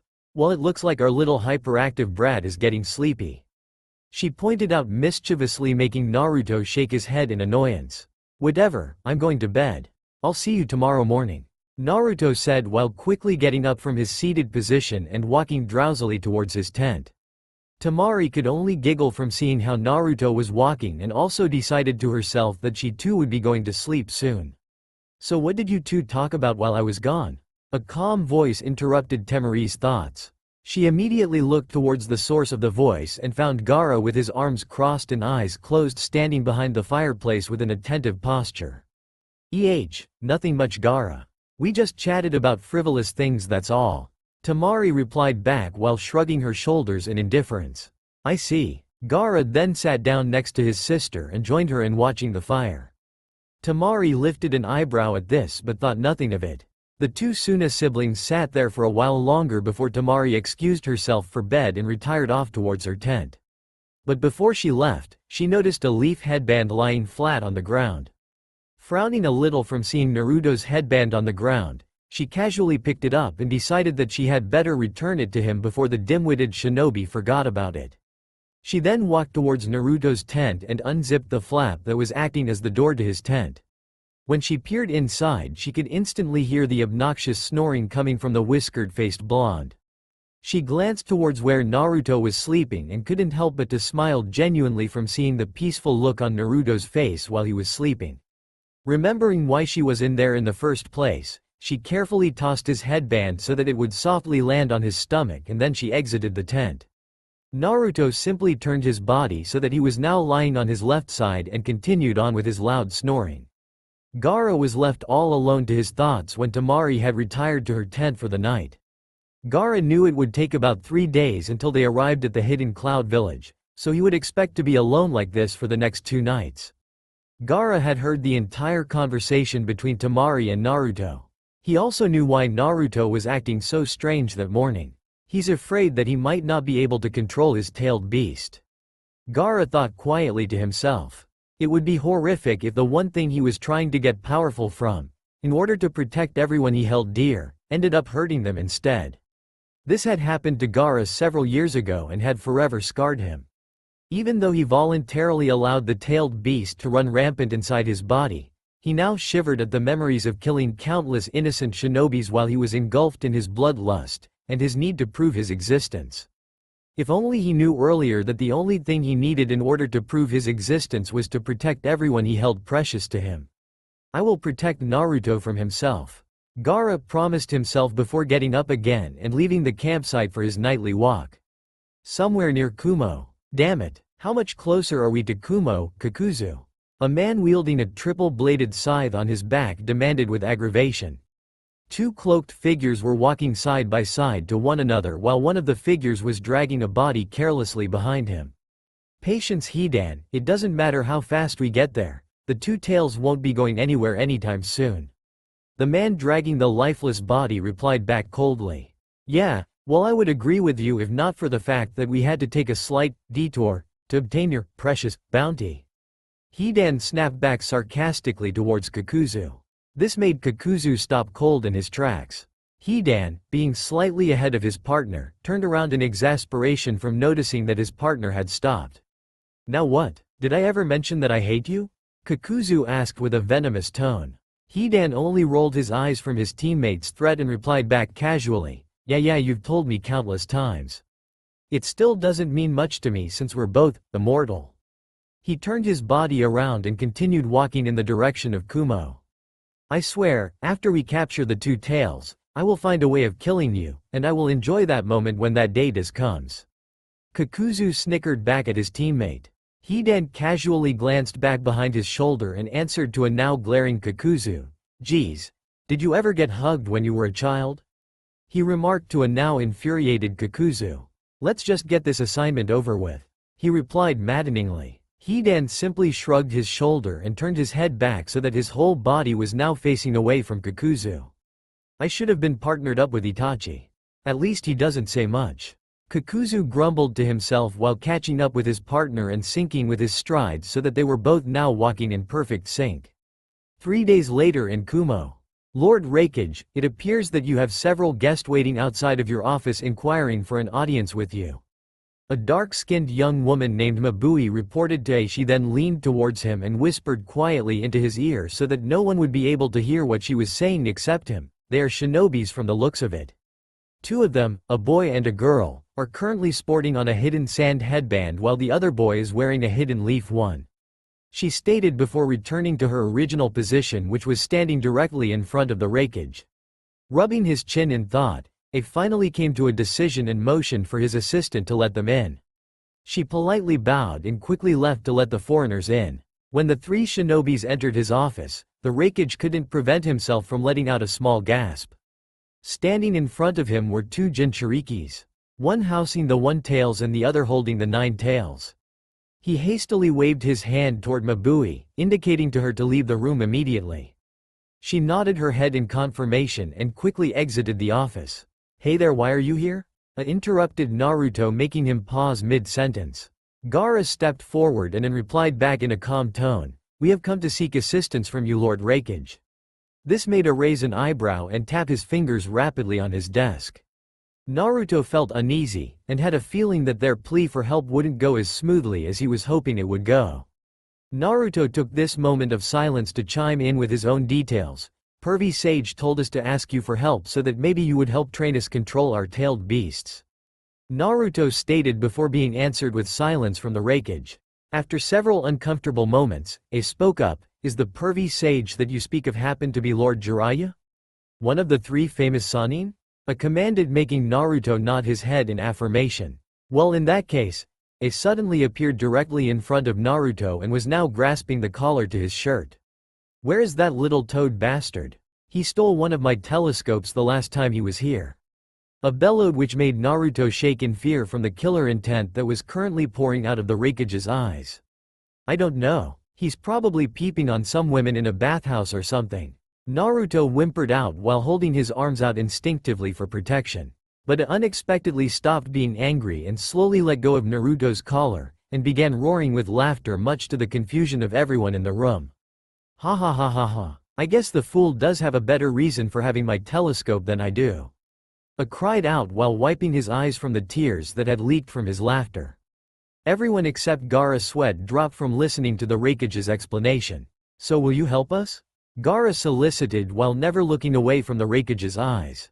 After he was done laughing, he slowly turned towards Gaara and answered back in a serious tone, well, young Cage, it means little whether or not I should have you trained. It's up to Killer B and Yugito on whether or not they want to train you. I advised the 2 Jinchurikis.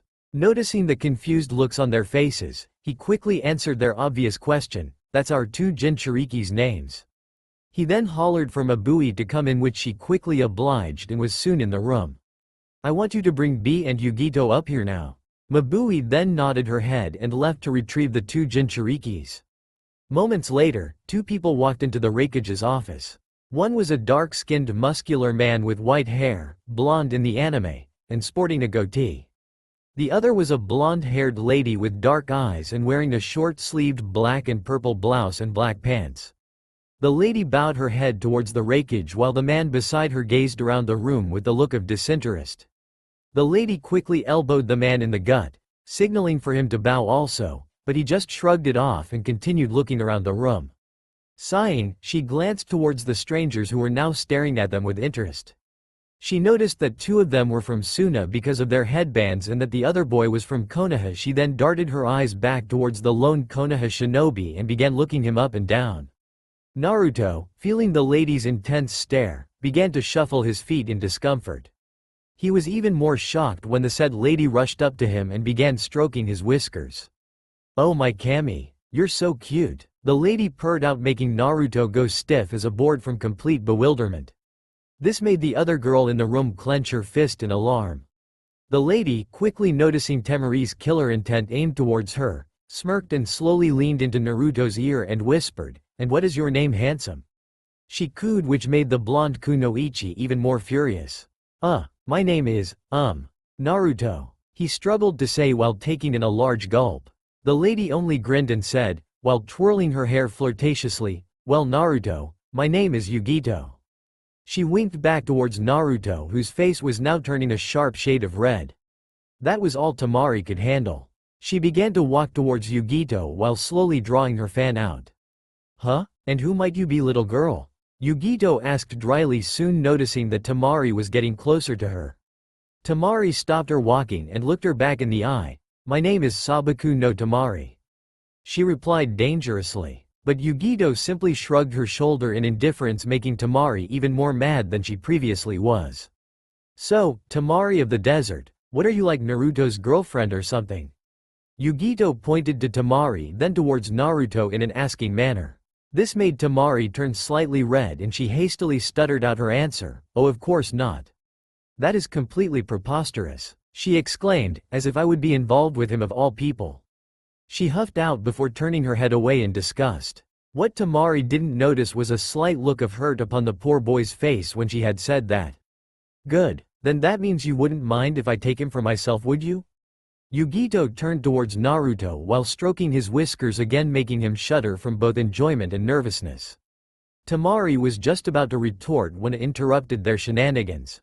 "That's enough, Yugito," he yelled out, making Yugito sigh in defeat and slowly returning back to where she originally was, which was alongside B. Now these two boys happen to be Jinchurikis and are now asking for help with training their tailed beasts. Stated to a now interested B and exuberant-looking Yugito. "Oh Kami, he's handsome and powerful," she shrieked, making Naruto rub the back of his head nervously. He eyed Gaara for help, but he seemed to be distracted by something else.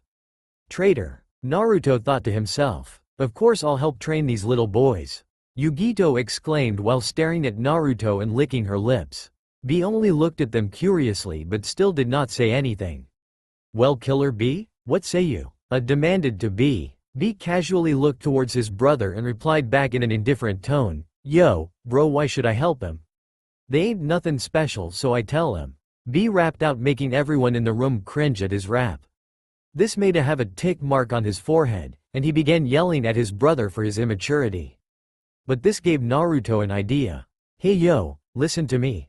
All I want is yo to help me B." Naruto desperately tried to rap out. This made B look at Naruto carefully before rapping back to him. "Yo can't out-rap B. Watch and learn, newbie." Both Jinchurikis began rapping, much to the anguish of everyone around them. It finally ended when B finished his rap with a simple sentence. "I will train you, but first you must get rid of the darkness inside you."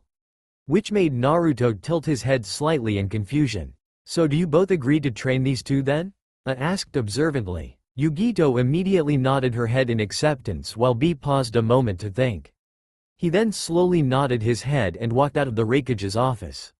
Sighing out loud, turned towards the three foreigners. "Very well, you may train with our two Jinchurikis and stay here for as long as it takes for you two to master your tailed beast's powers." Then ordered Mabui to show them to their compound in which they would live in for the time being. Everyone but the Raikage soon left the office and began to walk towards their destinations. Yugito, however, had her whole upper body wrapped around Naruto's left arm, much to the disgust of Temari. Yugito, can you please let go of my arm? I kinda need it for training later." Naruto pleaded to Yugito, who slowly let go of his arm, much to the older girl's dislike. Naruto was having a hard time walking since he could feel Temari's glare piercing a hole through the back of his head. Sheesh, why are all kunoichis this weird and scary? Naruto thought uncomfortably to himself. You're no fun, Naruto. Yugito pouted playfully before turning her attention towards Gaara. So Gaara, do you not interested? Gaara replied back plainly, making Yugito narrow her eyes at Gaara's rude gesture. Fine, I'll see you later, cutie. She blew a kiss towards Naruto before running off, making Temari curse silently at her. Naruto simply waved goodbye and went back to walking. They had finally arrived at the compound and Mabui politely told them that she must leave them since she had other work she needed to attend to. And with that she walked off, leaving the three people there staring awkwardly at the huge compound in front of them. Well, this is definitely a step up to my last home, Naruto remarked, making Temari sweat drop. Gaara simply looked at Naruto curiously before beginning to walk into the compound. Naruto was about to follow suit before he felt a firm hand grasp onto his right shoulder, preventing him from moving any further. Naruto, do you like Yugito? Temari questioned him. She didn't know whether Naruto let Yugito treat him like she did because he liked her attempts or because he was clueless beyond all kami. Naruto looked at Temari with a raised eyebrow. Of course I like her. She's willing to train us, and plus she seems like a nice lady.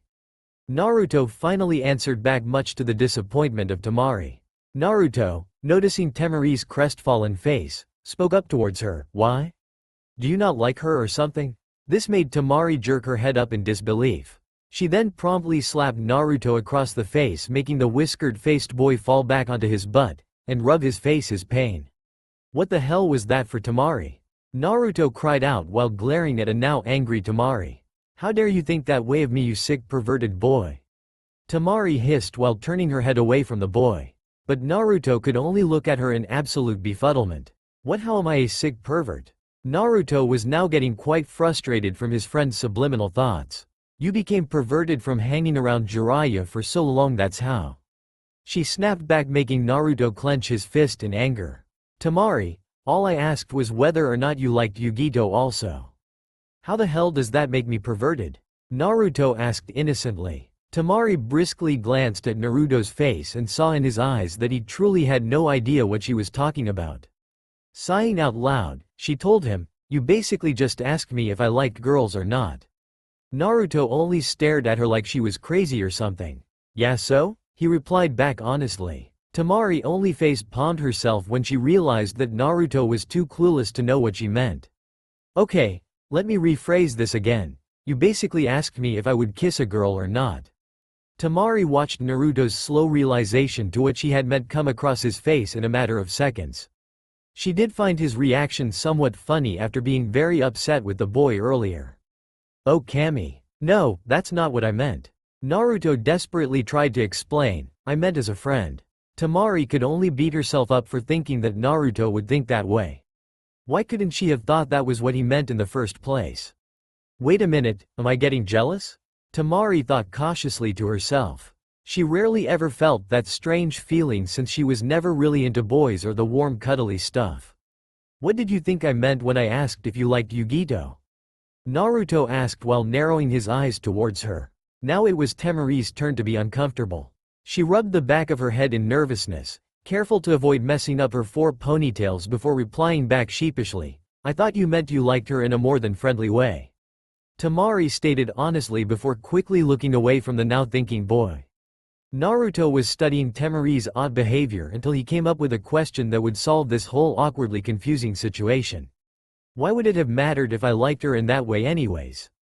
Temari slowly looked back towards Naruto and noticed his brilliant cerulean eyes gazing softly back up into her own green eyes.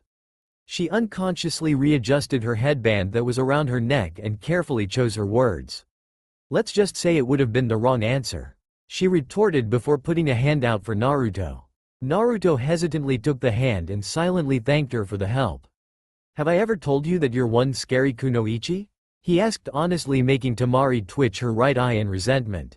Naruto, Sometimes you're way too honest for your own good, she said deviously while slowly pulling out her large iron fan.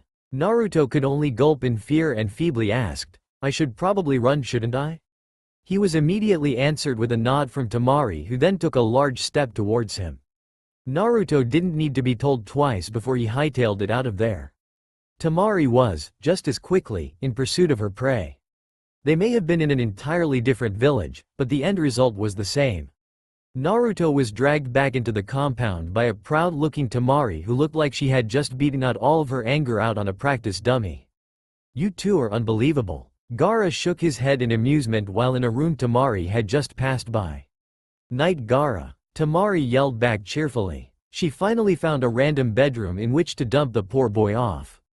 She glanced down only to see Naruto staring at her oddly. What is it, brat? She asked curiously while getting a little uncomfortable by the way Naruto was staring at her. Naruto looked way too nervous to tell her, and she found it very strange that Naruto was blushing uncontrollably all of a sudden. She rapidly thought about the current situation at hand and realized that Naruto was underneath her, directly beneath her. Naruto, she squealed, making him cover his ears while he tried to roll away towards safety. What's wrong? Gaara asked, suddenly entering the room while looking quite worried. He rarely ever heard his sister squeal unless something was seriously wrong.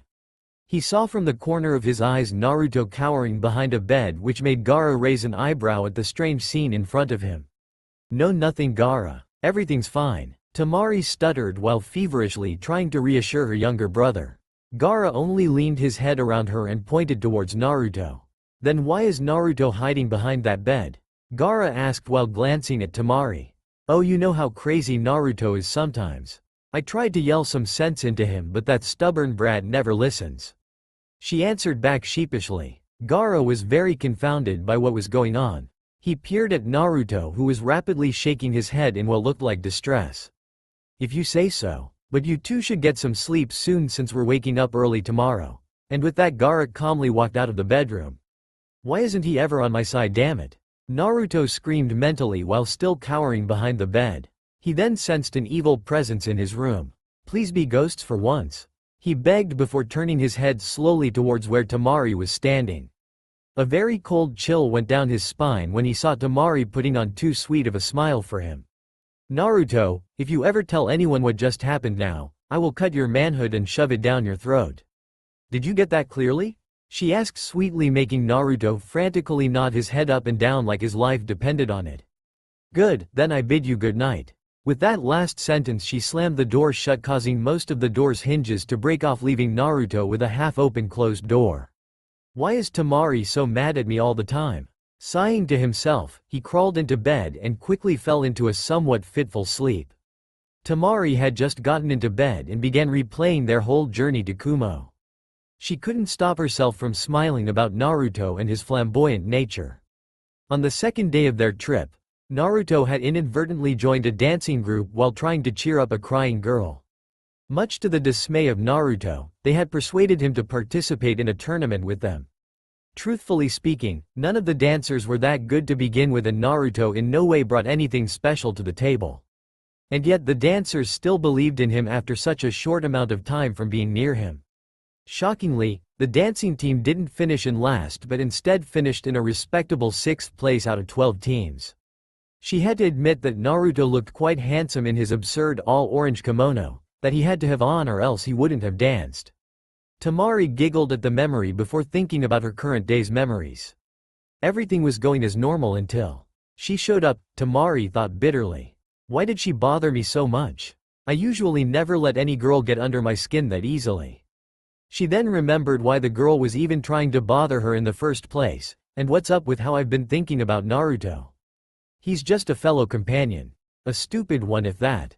Temari laughed a little from that remark. But she still couldn't explain why she had felt somewhat jealous whenever Yugito was around Naruto. Sheesh, I promised myself years ago that I would never be afflicted with any boys anytime soon. But, from what Gaara has told me beforehand, Naruto is not just any boy. She shook her head desperately, trying to get that thought out of her head, but it was too late. Her feelings for the young man were starting to become more prevalent. Yawning out loud, Tamari soon decided that getting some sleep might help her clear her mind better, and with that last thought she fell into a somewhat fitful sleep. Outskirts of Kumo. A girl could be seen running underneath a mountain pass at inhuman speeds since she was leaving a large trail of dust behind her while she was running. If my information that I've gathered is correct, then the two Akatsuki members shouldn't be more than 30 minutes. Yugito thought to herself before another voice entered her mind. Yo, Kitty shouldn't be so hasty. This ain't no race lady. Killer Bee rapped his warning to Yugito, mentally making her chuckle at her companion's horrible rap. Yeah, slow down Kitty. Her tailed beast begged dramatically. Besides, why did we have to leave that very cute boy back in Kumo? He could have helped us since he is the container of the 9 tails. Nibby exclaimed with over-exaggerated cheerfulness. I've told you before, that whole slutty act with Naruto was just that, an act. Yugito replied back dryly. She just needed to understand the boy a little more and had to put up a fake image of herself in order to prevent exposing any weaknesses of her own. Yeah, I understand that, but I don't think the other blonde girl knew it was an act. The two tails giggled, making Yugito shake her head in aggravation. Focus people, we need to be careful while dealing with these Akatsuki members. They are classified as S-rank criminals in the bingo book for a reason. Hachibi shouted out while trying to regain the attentions of both Jinchurikis. 8 Tails is right, we need to start forming a battle strategy against these guys. Yugito suggested while receiving murmurs of agreement from both tailed beasts. Wait, you don't have a battle strategy to begin with? Killer Bee asked seriously. I didn't have time to make one up since we had to leave quickly without having the Raikage notice that we were gone. She replied back with vexation. Kitty, this isn't going to end well. We should have asked the two Jinchurikis for extra help. Nibby complained loudly while beginning to move around restlessly in her cage. Oh, and when are you going to unseal me? We've already talked about this. Yugito scolded the demon inside her, which only made Nibby laugh even harder. Great, I have both a horny and annoying thing inside me. She muttered to herself. Unfortunately, that thing hurt her. Hey, that hurts my feelings, you know? And don't lie, you thought that boy was pretty hot also. She quickly flashed several creative images of Naruto in provocative poses wearing little to no clothing at all. Just remain quiet for the rest of the trip, will you? Yugito responded back while blushing slightly from seeing the images her perverted prisoner would occasionally show to her. Hee whatever you say, Kitty. Yugito only sighed at that response, knowing full well that her privacy meant very little to Nibby. I'm glad we don't have a crazy partnership like Yugito and Nibby have. 8 Tails remarked loudly. I be in your head in agreement. We always make each other's appeasement. B rapped back to Hachibi, which only made him sweat drop from his container's horrible rap. I take that all back. He sighed dejectedly before planning up a battle strategy. In Naruto's mindscape, wake your ass up, boy. A thunderous roar echoed throughout the whole sewer. Slowly Naruto appeared from out of the darkness in his pajamas and wearing his infamous nightcap.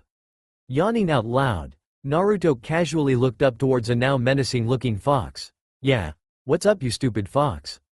This only made the 9 Tails narrow his eyes at the young boy with absolute hatred before he spoke up again. I really don't want to ask you this, but... The fox trailed off while pondering whether or not to actually ask the boy the favor. What do you want? Naruto asked seriously. He was always in a bad mood whenever the fox decided to pull him into his mindscape. The fox glanced back at Naruto and snorted out a large puff of demonic chakra from out of his nose before finishing his incomplete sentence. Please help save my fellow kind. The fox forced himself to say. This made Naruto give the fox an inquiring look. So the fox continued, the two Jinchurikis that you met earlier. They have left to fight the two Akatsuki residing somewhere near the mountains about 30 minutes away from here. We all agreed that they wouldn't stand a chance without our help. Naruto's eyes went wide and he quickly asked how the fox could know that for sure. Foolish mortal, we tailed beasts are able to speak with each other telepathically whenever we are a certain distance from one another. Kyuubi explained, making Naruto nod his head in acknowledgement. I never thought you would care about anyone else except yourself, fox. Naruto grinned at a now infuriated demon. I don't, but my relationship with my other tailed beasts is complicated. The fox finished. He quickly watched Naruto go deep in thought and was curious as to what the brat could possibly be thinking about. Naruto then abruptly glanced up at the fox with a heartwarming grin. Well, it seems like a good enough reason to go out and save some people. Besides, Jinchurikis need to stick with one another, right? Naruto asked while clenching his fist in a stoic manner. But Kyuubi was a bit stunned by the boy's good nature. Why are you so willing to help one of my kind? Considering how I've treated you so far. He asked speculatively since he was trying to find out the boy's motives. The boy simply chuckled, which made the fox narrow his eyes towards him. I'll give you two answers. 1. I truly believe that not all tailed beasts are evil. Which brings me to my second answer. Yes, it's true that you've treated me like crap for the most part. Naruto glanced back up towards Kyuubi, who was now glaring at Naruto, to which Naruto waved his hands in patience, but you were always there for me, no matter what. Through all the bad and some of the good, you were there. I guess what I'm saying is that I'm thankful you were sealed in me, or else I might not have become the person I am now. Naruto gazed deeply into Kyuubi's feral-like eyes while sporting a large bright grin. Kyuubi could only gasp at the sight coming from the boy in front of him. There were tears running down the boy's face, and the fox could tell that what the boy was saying was honestly the whole truth. The fox stared at the ground in thought and began reminiscing about an old foretelling a powerful man once told him. He looked back up at Naruto and couldn't help but get a slight chill go through his body. Could this be the person that was foretold to us? He shook his head and looked Naruto straight in the eye, and to his amazement Naruto didn't even flinch from such an intense gaze. Naruto, if you really want to help us, then do what you do best. Save everyone. Start by saving my two friends Nibi and Hachibi. He ordered, to which Naruto made a mock salute to and vanished from his mindscape. Such a naive little boy. Kyuubi thought before resting against his prison cell. Naruto woke up swiftly and jolted out of bed to go search for Gaara and inform him of everything that had just happened between him and the Nine Tails. But Naruto was pleasantly surprised to see Gaara fully dressed and prepared for battle. Gaara then noticed Naruto staring at him with a dumbfounded look drawn on his face. The One Tails told me everything. Gaara stated simply before motioning towards the exit to the compound. What about Temari? Naruto asked, getting suddenly worried for his friend's well-being. She'll be fine. Like us, she's very strong both physically and emotionally. Gaara reassured Naruto before darting off into the night. Naruto, deciding on whether or not to leave her all alone, came to the conclusion of leaving her a note. He quickly scribbled on a small scroll and speedily left it on top of Temari's blanket so that she would then be able to see it when she woke up. Seeing that everything was in order, Naruto turned towards the exit door and leapt off towards Gaara, who was now quickly distancing himself from Naruto. Please don't have us be too late. Naruto begged to Kami before focusing all his attention and energy on getting to their location as fast as possible. Two figures could be seen leaping from mountain to mountain with desperate speeds and visible distress. One of the figure's distinct features was his oversized gourd, while the other figures were whisker marks on his face. The two shinobis had been traveling vigorously for the last 30 minutes until the lead figure, who had whisker marks, stopped abruptly mid-jump. The other shinobi reluctantly stopped his jumping and easily landed beside his fellow friend. What is it? Gaara asked while slowly scanning his surroundings. He had noticed during their travel that their environment had changed drastically while they were leapfrogging from mountain to mountain. The surroundings were very mountainous when they had left, and now it was becoming more and more open. In fact, there appeared to be a large body of water in between the mountain ranges. He deduced that they must be in a valley of some sorts and was recalling the name for it until a worried voice broke his thoughts. Did you hear that? Naruto asked without looking back at his partner. Gaara, curious as to what Naruto could have possibly heard, strained his ears trying desperately to pick up any type of anomalies. To his disappointment, he heard nothing worth mentioning and spoke up with curiosity, Naruto, I do not hear anything. But Naruto simply nodded his head before glancing back at the young Kage with an all too serious look displayed on his face. This sudden look of seriousness unnerved the usually stoic Gaara, and he couldn't help but to feel a slight chill go up his spine when Naruto replied back.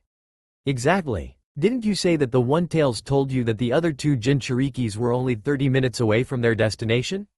Naruto questioned, soon receiving a nod of affirmation from Gaara, who was still puzzled about how this small bit of information had anything to do with the current situation. Well, we've been traveling for 30 minutes now and we don't hear anything. Not even any simple disturbances. Naruto said, finally receiving the look of realization cross Gaara's face. I understand now. So that means that they haven't started fighting yet, or else they're already. Gaara trailed off while staring down at the ground uncomfortably. No, they're not dead. Knowing, from fighting you, they're still alive and wouldn't be taken down that easily. Naruto reassured Gaara while beginning to jump off the mountain they were currently standing on top of. Gaara nodded his head in understanding and quickly followed suit after Naruto. It took only 5 more minutes for the two shinobis to finally reach their destination. To their absolute surprise, they saw both Yugito and Killer Bee casually standing side by side to one another while facing another pair of figures who were standing on the body of water that was in between the two mountain ranges. They were wearing dark cloaks with red clouds displayed on them and both looked bored. So these guys are the Akatsuki then? Naruto muttered to himself before he and Gaara landed directly behind the two other Jinchurikis. Strangely, the two other people didn't even flinch from the sudden appearance of Naruto and Gaara. Meanwhile, the two Akatsuki members just kept their bored looks plastered onto their faces while witnessing the immediate entrance of 2 more Jinchurikis. Then the triple-bladed scythe wielder glanced over to his partner who was currently to the right of him and yawned. Are these also clones, Kakuzu? The yawning Akatsuki member asked to his partner, now identified as being Kakuzu, while stretching his arms out in boredom. The said named person narrowed his eyes and slowly studied the two shinobis in front of him. The blonde-haired brat was emitting off a dangerous aura of demonic chakra, while the sand shinobi was emitting some also, albeit it was less potent than his partner's. Suddenly looking at the two ninjas in front of him with sudden interest, Kakuzu chuckled softly before turning towards his partner. It would appear that these two arrivals are genuine and are indeed made up of flesh and blood. This made his partner form a large grin and immediately broke him out of his boredom. Finally, I've been waiting for this moment for far too long, the crazed man exclaimed while reaching for his triple-bladed scythe. I will offer this slaughter in name of Jashin, the man cried out while yelling up towards the skies. His partner could only face palm himself before he took a large step forward. So if you two Jinchurikis are here, then where are the— Before Kakuzu could finish his sentence he was interrupted by a giant fireball. Fire style. Fireball jutsu. A female shout was heard soon after she had unleashed her large fireball at the two unsuspecting Akatsuki members. Kakuzu was able to somehow dodge out of the way from the fiery inferno by jumping straight up and over the flaming ball of destruction, narrowly missing it by a couple of inches. The other Akatsuki member had also tried to jump over the fireball, but he was slightly slower at reacting to it compared to his partner and had suffered for it. His left foot was engulfed in flames and was severely burned from it. Thankfully for him, they had been standing on a body of water so that he could later wash his left foot by dipping it into the water.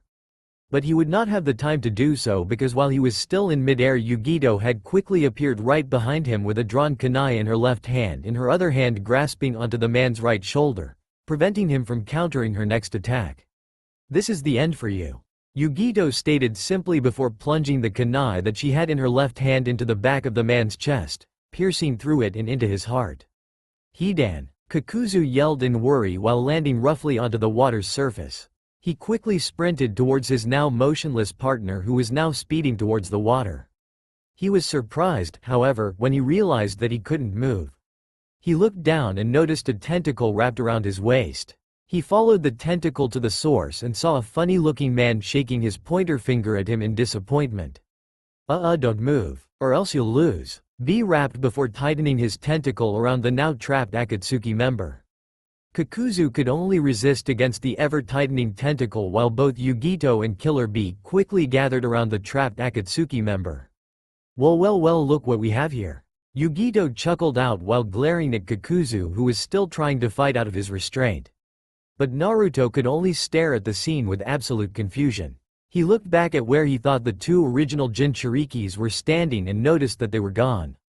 He then heard a cough coming from his other direction and looked towards the source of the sound. He saw Yugito waving at him in annoyance, trying to get his attention. He then noticed that Gaara had slowly begun to walk towards the other two people and realized that he too should probably follow Gaara's actions and walk towards them also. When everyone was together, Gaara decided that this was the perfect time to speak up. It appears that you didn't need our help after all. Gaara said while quickly glancing at the now suspiciously motionless Akatsuki member. As if we would want it anyways. Yugito laughed before continuing, besides, from what I've seen and heard about you two, you guys would have only gotten in the way. This made a certain whiskered-faced person clench his fist in anger. What, are you calling us useless? Naruto yelled out, making Gaara wince a bit from his partner's rather loud observation. Wow, I guess you aren't that clueless after all. Yugito grinned, making Naruto even angrier than before. Without even thinking, Naruto rushed towards the Two Tails container only to be held back by a large stream of sand. Forgive my friend here. He is quite naive and still has a ways to go in proper etiquette before he can talk to anyone in a mature manner. Gaara told to the now mischievous-looking Yugito. Well, as much as I would love to exploit your friend's flaws, I have more pressing matters to attend to. For instance, this captured Akatsuki member. She pointed towards Kakuzu, who without any reason began laughing softly to himself. What's so funny, pal? Naruto asked while staring daggers into the man's eyes. The man could only chuckle before answering back. You think you have us captured, little girl? The man replied back dangerously, making everyone around him on edge. If we got captured this easy, then it would have been foolish for people to classify us as S-rank criminals. Alas, we are indeed S-rank criminals. He finished before staring at the bottom of Yugito's feet with sudden interest. Sensing danger, she quickly looked down and saw a pair of hands grabbing both her feet and, without any time to react, pulled her straight down into the water. Yugito! Naruto cried out while running to where she had been standing moments ago. There was a long, dreadful silence that had engulfed the group before a stream of bubbles surfaced from underneath the water. Out of nowhere, a man launched out from underneath Kakuzu and sliced the tentacle holding him captive. When Naruto could get a good look at the man, he noticed that it was the same guy who he thought had been killed by Yugito earlier. But how? I saw her drive a kunai through your heart. Naruto whispered quietly, mostly to himself. But the man heard him and smirked while trying to wring his sleeves dry. Foolish mortal. It's true that any person would have normally died from that stab to the heart from that particular bitch. However, there's something that makes both Kakuzu and I special. The man stated while emphasizing the word special.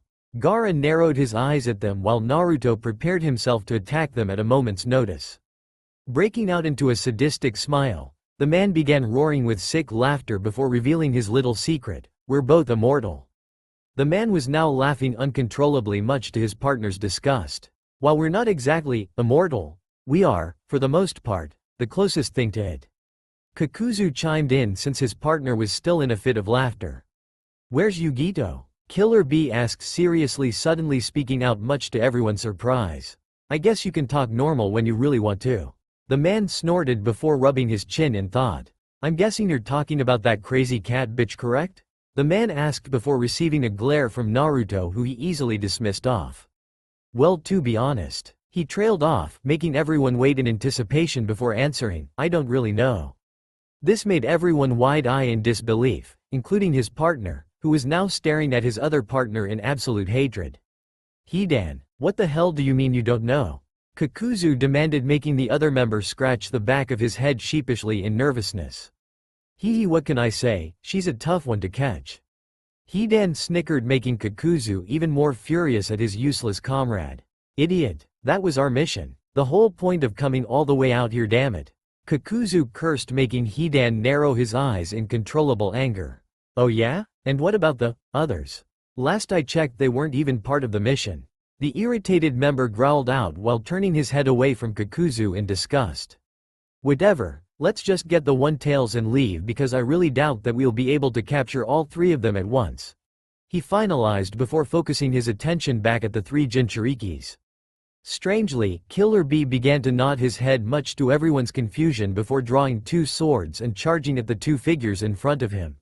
What, are you out of your mind?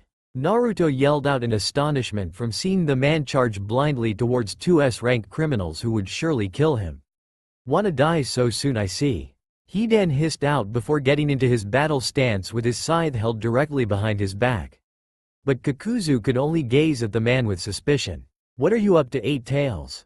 He mumbled to himself right before the man was on them. Take this, you impudent squid. Hidan hollered before swiping his large triple-bladed scythe down onto Killer Bee, but Bee saw this coming and easily blocked the attack from the insane-looking Akatsuki member. But the attack was much more powerful than he had expected it to be and was forced to stop his forward movement by focusing all his energy into holding the scythe back from cutting him to shreds.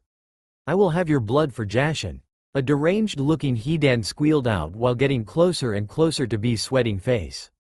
It was getting to the point that Hidan was about to slice into Bee before a loud shout could be heard. Two Tails Fireball. Another large fireball was shot at the two Akatsuki members, but this time it was twice as large than the last fireball attack and twice as dangerous. Kakuzu, remembering what happened last time, acting swiftly, he launched out hundreds of thick, gray tendrils to intercept the enormous fireball from both his arms. He encased the entire fireball with his gray tendrils until it eventually died off. Calling back his arms, the only sign of damage that anyone could see were small singe marks on his arms and hands. So that's why he nodded his head. Gaara murmured quietly to himself and to Naruto. "Wait, you mean whatever just happened right now was planned?" Naruto asked, incredulous at the thought of two Jinchurikis working in tandem to produce a 1-2 combo. Gaara slowly nodded his head in confirmation while still staring at the scene before them. "Hey, how come we don't have our own combo?"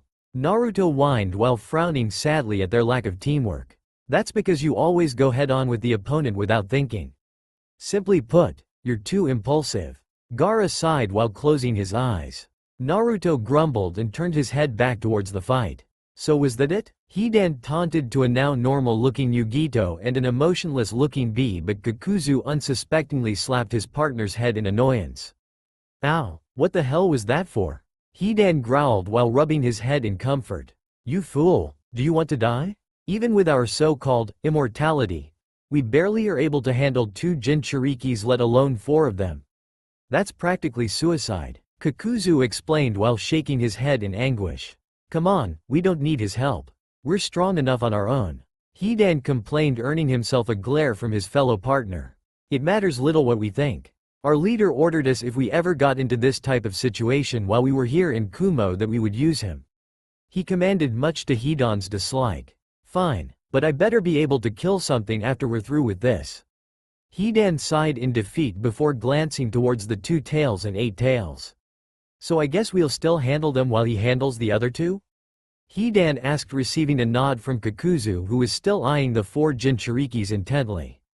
Suddenly, from in between the 2 Akatsuki members, the water suddenly rose up and slowly began taking a human form. It took a few moments before the figure could appear fully, and when he did, everyone gasped. There stood Itachi Uchiha, the supposedly last Uchiha, the one who killed his entire clan in one night for unknown reasons.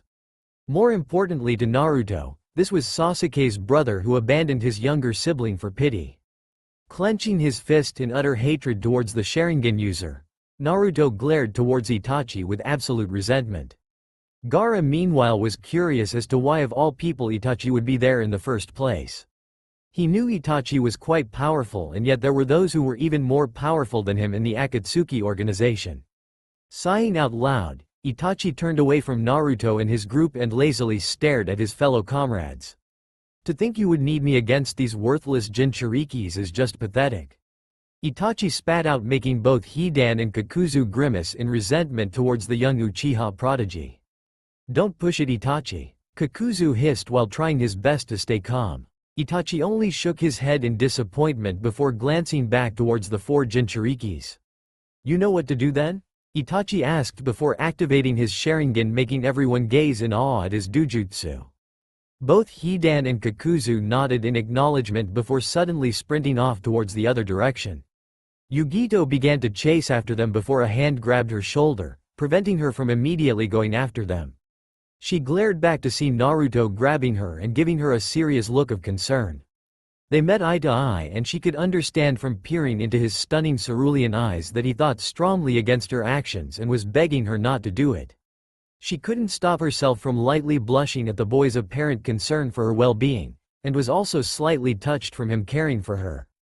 "It appears I was right, Kitty. You do have feeling for him after all," Nibby purred loudly, breaking Yugito out of her thoughts. "Damn it, you oversized furball. Yugito yelled mentally to Nibi, knowing full well that she was going to abuse this moment and use it against her whenever she could. Shaking her head viciously so that she could think straightly again, she looked at Naruto again and could only smile warmly. At sudden change in attitude scared Naruto a bit since he was not used to these sudden change of events. She gave Naruto what appeared to be a cat-like grin before carefully kneeing Naruto in his man parts and sprinting after the two Akatsuki members, with B catching up to her in stride, intent on fighting those two also. Naruto was now groveling in pain and thinking terrible thoughts in his head about Yugito, while Gaara could only sweat drop from watching Naruto's pain. HMPH. Itachi snorted out, drawing the two Jinchuriki's attention back at him. He then began to aimlessly fix his hair by flicking the back of his head with his right hand. "So, shall we begin, or should I just be content with watching you two fool around?" Itachi asked plainly while keeping his eyes on the two. Naruto knew better than to look into Itachi's eyes and glanced down towards the ground frustratingly. Gaara had also been doing the same thing, being knowledgeable enough to know the capabilities of the mighty Sharingan. "Fine, if you want me to attack you so soon, then here I come," Naruto cried out before darting off towards Itachi with his left hand raised, ready to give his opponent a mighty left hook. Itachi could only shake his head at the foolish blonde-haired boy before closing his eyes in disappointment. "Have you not learned anything?" Itachi asked sarcastically before half-heartedly catching Naruto's left punch with his right hand without even opening his eyes, much to the surprise of Naruto, who was now struggling to keep control of his left hand. "Tisk tisk, it seems you may even be weaker than my disgraceful little brother," he exclaimed, making Naruto tense up in frustration and continue even harder to try to land the punch. Itachi kept a stoic look on his face when he noticed that Gaara wasn't doing anything other than looking straight into the ground. But Itachi mentally shrugged to himself before looking directly into Naruto's eyes and activating one of his personal genjutsus. Naruto was then thrown into a chaotic dimension and quickly realized that he was caught inside a genjutsu. "What? Where am I? Damn it, I didn't want to get caught in this. Itachi, I swear I'll kill you," Naruto cried out while beginning to panic in anticipation for what Itachi had planned next in his little world. But Itachi, watching from a distance, could only shake his head in annoyance. "Even for a shadow clone, you still talk too much," Itachi murmured to a now dumb-looking Naruto in front of him. Hearing a swirling noise being created from directly behind him, Itachi casually glanced over his left shoulder and grinned at the original Naruto, who was now charging him with a fully formed Rasengan in his right hand. Impressive. To strategize that far ahead is pretty clever in onto itself. No wonder you did very little in the beginning of this battle, and it also explains why your teammate isn't even trying to look at me, in fear that he might get caught in my genjutsu. It seems you have truly matured just a bit," Itachi complimented before continuing. "There is one major detail that you have failed to notice, however. Shut up, crazy eyes, and take this Rasengan," Naruto yelled out, interrupting Itachi's explanation before slamming his furiously rotating chakra into the back of Itachi Uchiha, who right before Naruto made impact with his jutsu, managed to make a smirk before getting hit by it. "Did I get him?" Naruto asked questioningly to himself. He was answered when the figure in front of him disintegrated into flocks of crows. "Shit, that means," Naruto then looked up to see half of Itachi's upper body formed while the bottom half was made entirely up of crows. "Yes, Naruto, you have been caught in my genjutsu," Itachi stated, emotionless as ever. Naruto could only curse himself for his recklessness. But how could he have gotten caught in a genjutsu if he didn't even look Itachi in the eyes? Thinking madly to himself, he was quickly answered by Itachi himself, no less. "There are but many ways of catching someone in my genjutsu other than using just my eyes alone," Itachi explained. "Any movement from my body, that be a flick of the wrist or simply a nod of the head, will do the job." Naruto quickly raced through his memories and remembered an odd action that Itachi had done before the battle. It was when he flicked his right hand while fixing his hair that Naruto was ensnared into his genjutsu. Seeing Naruto's realization flicker across his face, Itachi spoke up calmly. "Since the moment I saw you, I knew right away you were a clone. Knowing this, I knew you would try to attack my blind side, so I easily cast a not-so-blatant genjutsu to where you were hiding, and now you are at my mercy." After saying this, Itachi created dozens of shurikens and launched them towards the now nervous-looking boy. But Naruto had learned more than just battle strategies while training with the pervy sage. Slamming both his hands together, Naruto began to discharge his chakra so that he could break out of the genjutsu that he was currently trapped in. Almost immediately, the shurikens had begun to disappear, much to Naruto's relief. A noble act indeed, but foolish nonetheless. Itachi stated, making the disappearing shurikens reappear and finally hit their marks. Naruto could only grunt in pain since he knew that it was only a genjutsu. But either way it still hurt like hell. True, the shurikens themselves are not real, and yes, you aren't actually taking physical damage, but know this. The pain itself is very, very much part of your reality. Itachi revealed while continuing to watch Naruto's futile resistance against his onslaught of shurikens. Damn it, I need someone to touch me. Gaara, help me. Naruto pleaded while slowly slipping into absolute suffering. Much to Naruto's shock, however, the rain of shurikens ceased to pour down on him and Naruto could only look up hesitantly towards an impassive-looking Itachi. Before I break you, I must ask why you are so interested in my little brother.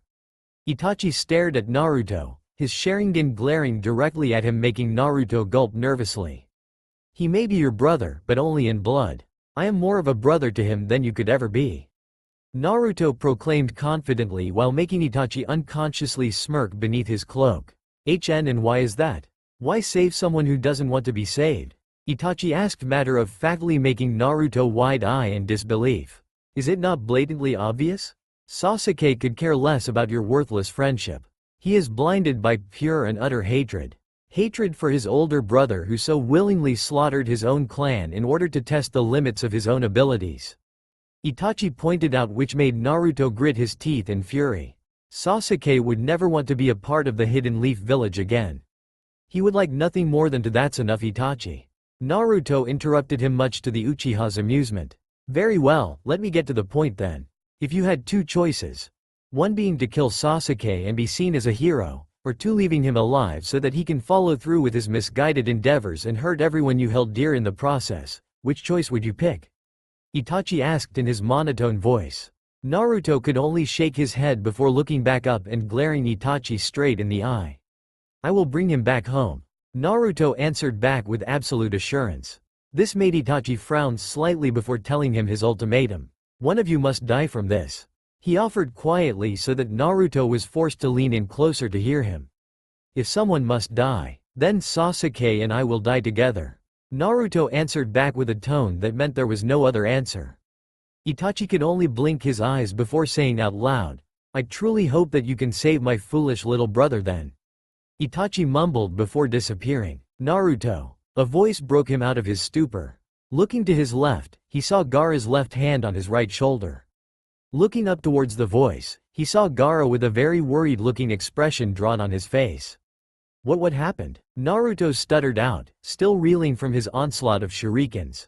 It would appear that you had gotten yourself caught in Itachi's genjutsu, Gaara explained. You totally missed your mark with your Rasengan by a good 10 feet and then just stood in place for the remainder of the time. Naruto nodded, knowing full well as to why he totally whiffed with his jutsu. Turning around so that he was facing Itachi again, he wondered to himself about how they could possibly beat an opponent as skilled as him. I hope those aren't the only two jutsus you've learned, Itachi said while blinking his eyes in boredom. Naruto could only grimace in frustration. I don't have any jutsus that could possibly beat him other than my Rasengan. Naruto thought angrily to himself. But just then, Gaara, who was standing to the right of him, took a single step forward, much to the Uchiha's curiosity. Have you forgotten that I am also your opponent? Gaara asked, slightly irritated by the fact that he seemed to be the odd man out. And how could I have forgotten about the young insolent Cage? Itachi mocked while switching his gaze towards the young sand shinobi. But Gaara was unfazed and was content with slowly streaming out a small river of sand out from his large gourd. The sand then quickly began to form into a massive boulder-like formation and steadily began to rise upwards until it was directly above Itachi and blocked the moonlight that was very bright that night, while the Uchiha kept his stoic look on his face. Well, as much as I do appreciate the shade, what do you hope to accomplish by doing this? Itachi questioned while calmly gazing up above his head with a cold look. But Gaara just said two words, sand hail. he said simply before the massive floating rock formation began separating into larger chunks and falling dangerously fast towards the ground directly towards where Itachi was standing. I can't dodge this, Itachi informed himself before rapidly going through his hand signs. Fire style. Phoenix flower jutsu. Itachi breathed out a volley of small fireballs that easily engulfed the chunks of sand and turned them into tiny shards of glass. Itachi simply raised his left arm so that he could protect his head while purposely letting the rest of his body get cut up by the tiny fragments of glass. Naruto and Gaara could only look at Itachi's sudden actions with suspicion. Why did he let himself get hit so easily? Naruto thought to himself. He could sense that something wasn't right ever since getting caught in the Uchiha's genjutsu. Gaara suddenly sent a large torrent of sand towards the unfazed Uchiha, who now began to dodge it with grace and ease. He kept dodging and ducking underneath the sand and eventually made his way towards where the two Jinchurikis were standing. But just before Itachi got to them, he was caught and wrapped up in sand immediately. I have you now, sand burial. Gaara yelled out, clenching his fist. But to his horror, he didn't get a satisfactory squish that he was hoping for when he crushed Itachi.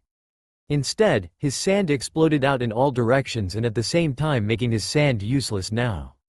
Damn, it was just a water clone that he blew up. Gaara thought to himself before sensing danger from behind him. Quickly looking over his shoulder, he saw Itachi with a deadpanned expression whip out a kunai from his right sleeve and lunge towards the now vulnerable cage. Luckily for Gaara, Itachi's attack was swiftly blocked by another kunai. Glancing to his right, he saw Naruto with a smirk on his face. Oh no you don't, Naruto stated proudly while gazing intently at Itachi's kunai. A commendable reaction indeed. However, what is your next move, Nine Tails? Itachi asked mockingly before receiving several barbaric slashes towards him. He easily blocked them and countered with several blows of his own. Naruto, being not as skilled with ninja tools as Itachi, was quickly being overcome by Itachi's pressing attacks. Itachi smoothly slashed downward onto Naruto's head, making Naruto raise his arms up with his kunai to block his blow. Too slow, Itachi stated simply before driving his right knee into Naruto's unguarded chest, knocking the wind out of him, and then with inhuman speeds followed up with a spinning back kick with his right foot while using his momentum from his last attack. Naruto was launched across the water, skipping across it like he was a pebble, until he finally was able to slow himself down. Naruto groaned in pain while gently rubbing his stomach in pain. Gaara had created some distance between he and Itachi during their little skirmish. Gaara didn't know what to do. Their opponent was way too skilled for any of them right now. He needed something, anything to help them if they had any hope of beating Itachi. I can help, a voice murmured inside Gaara's head, making him go wide-eyed in shock. How? Gaara asked hesitantly. He was always cautious around his demon and because of that grew a large distrust with it. Don't be such a big baby. I'll just lend you some of my powers. Shukaku replied back seriously. This was no time to play around, the tanuki thought to himself. Meanwhile, Naruto was talking with his tailed beast also. I didn't want to ask this, but Fox, if you want me to save your friends, then lend me your strength. Naruto commanded to his prisoner. But the fox only growled in anger. They are not my friends, I told you. Whatever, they're important enough to you to want to help them, thought, right? Naruto replied back, making the fox shake his head in annoyance. Very well, I shall let you borrow some of my chakra then. Kyuubi snorted before cutting their communication. Like I said before, it's complicated. He mumbled to himself before closing his eyes again. Both Jinchurikis felt a sudden rush of energy flow through their whole system and both felt even stronger than before. Itachi noticed this and smirked at them. It appears that you have finally decided to get serious. He nodded his head in amusement before readying himself with his kunai. Both Naruto and Gaara looked at one another in silent understanding before disappearing. Itachi was only able to dodge an overhead kick aimed for his head thanks to his Sharingan and was again forced to block an attack to his stomach by using both his arms to knock a punch away. So you two have gotten faster, I see. Although, as long as I have these eyes, you cannot hope to defeat me. Itachi said while struggling to dodge and block the attacks from two shinobis. Even thought he could see their movements, it was still a pain to keep up with their speed. Gaara then launched his sand at Itachi, forcing him to jump backwards a couple of meters before retracting his sand. Itachi, dumbfounded as to why Gaara would do such an action, realized too late that he had wanted him to be in that specific spot. Glancing down into the watery depths, he saw an unusually large Rasengan charging towards him. Coming to the conclusion that he wouldn't be able to dodge it by jumping to the side, his only hope was to jump straight up and hope that he could create some more distance between he and Naruto. When he did jump, however, he noticed that a large column of sand had been created above him and was bearing down on top of him, crushing him if he did make contact with it. Knowing that any more attempts at escape was fruitless, Itachi stared directly into Naruto's eyes and grinned. Giant Rasengan, Sand Hail. Both Naruto and Gaara yelled out before their jutsus collided with the Sharingan user. A blinding beam of light engulfed Itachi until he was covered in sand and smashed together. The sand-covered figure then plummeted back down towards the water, motionless as could be. But Gaara halted his descent and laid the wrangled remains across the surface of the water evenly. When he did look at the dead body, he could prevent himself from gasping in shock. Naruto had finally made it to where Gaara was standing and also looked at the disfigured corpse. He saw the body and he too also gasped in surprise. Who is that Gaara? Naruto asked in disbelief. The person in front of them whom they had presumed to be Itachi was in fact another shinobi. It's a body double. Gaara answered back straightforwardly, receiving a look of confusion from Naruto. Sighing to himself, he expanded, this was never Itachi to begin with. He was just a mere puppet and Itachi was his handler. That explains why when we fought him he seemed out of place. Gaara finalized. Naruto rubbed his chin in thought before replying back, aha. That makes sense. I thought there was something odd about Itachi while we were fighting him. It seemed like he was just toying with us. Naruto stated sadly, knowing full well that even if both he and Gaara had tried their best, it would have been for nothing. You truly are powerful, Naruto murmured while receiving a nod of agreement from his friend. Wait, if he was just toying with us, then that means he was just a distraction. Naruto realized. Instantly, Naruto turned his back towards Gaara and began racing across the water towards the direction of Yugito and Killer Bee. Still hasty as ever, I see. Gaara mentally sighed to himself before sprinting after a now disappearing Naruto. Kakuzu, I could really use your help right about now. Hidan pleaded to his fellow comrade who was currently finding enjoyment in watching his partner struggle against the two Jinchurikis.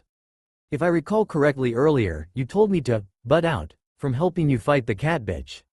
Kakuzu informed a now regretful-looking ex-shinobi who was trying feebly to ward off the two Jinchurikis. Yeah, I know. But now I'm fighting both the cat bitch and the squid man. I'm begging you as a friend that deep down inside your cold interior, there's a heartwarming soul inside. Hidan said playfully while dodging an uppercut and blocking a sword slash to his chest. Kakuzu could only twitch his eyes in aggravation from hearing his partner's plead for help, but relented nevertheless. Fine, you sadistic fool, I shall help you. This made Hidan grin in triumph before he heard the rest of what Kakuzu had to say. After you agreed to give me half of your next earnings. Kakuzu leered, making Hidan gape his mouth in complete disbelief. What? You can't be freaking serious. Hidan yelled out while momentarily getting free from his attackers. You're my partner, aren't partners supposed to help one another? He screamed angrily at Kakuzu while pumping his fist towards him.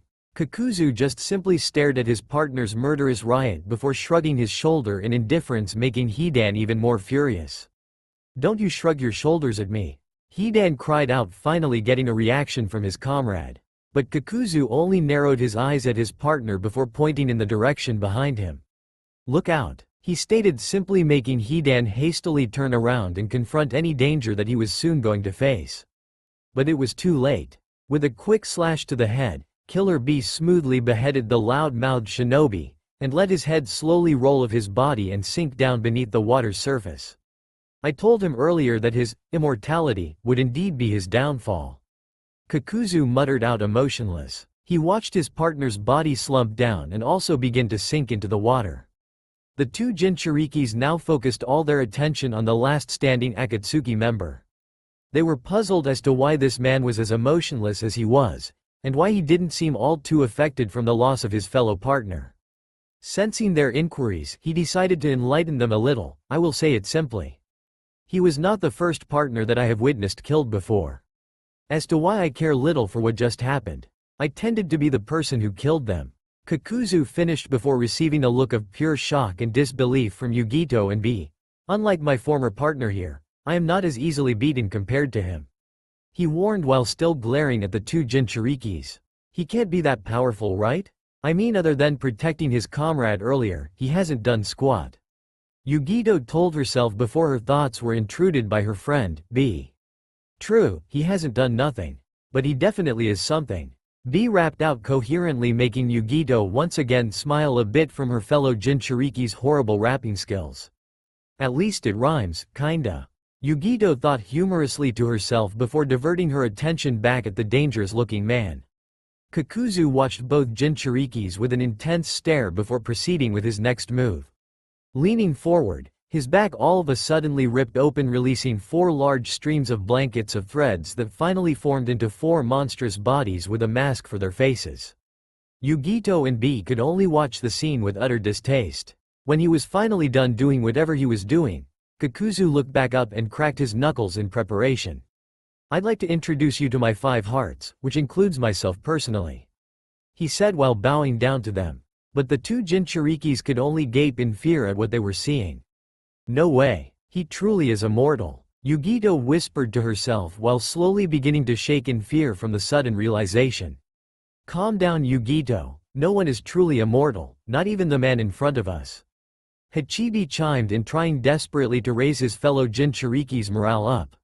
From what I see, we simply need to destroy the 4 monsters, and then the man himself will be considered mortal once again.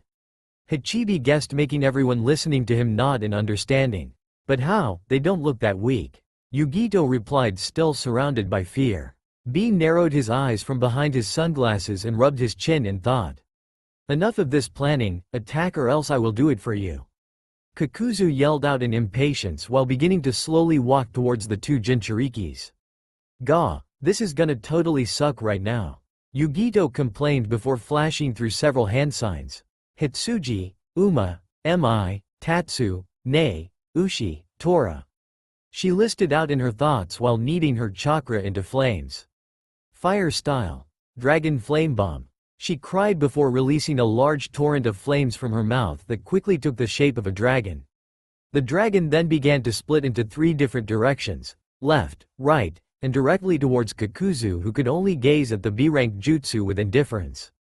Then, one of his hearts instantly appeared right in front of him and opened its mouth. Water style. Water wall. Kakuzu commanded, and swiftly after he said that his heart, it released a circle of water made up densely of chakra, and effectively protecting him from Yugito's powerful jutsu. The flaming dragon soon hit the water wall from all 3 directions, quickly creating a very large mist from the reaction of the water and the fire. I'm impressed that a Kumo Kunoichi would have the affinity for fire, let alone know how to produce a very powerful one at that. Kakuzu complimented Yugito while scanning his suddenly misty surroundings.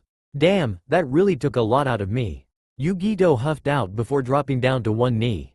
I can't use the Nibi's chakra just yet since I used it earlier against the other member.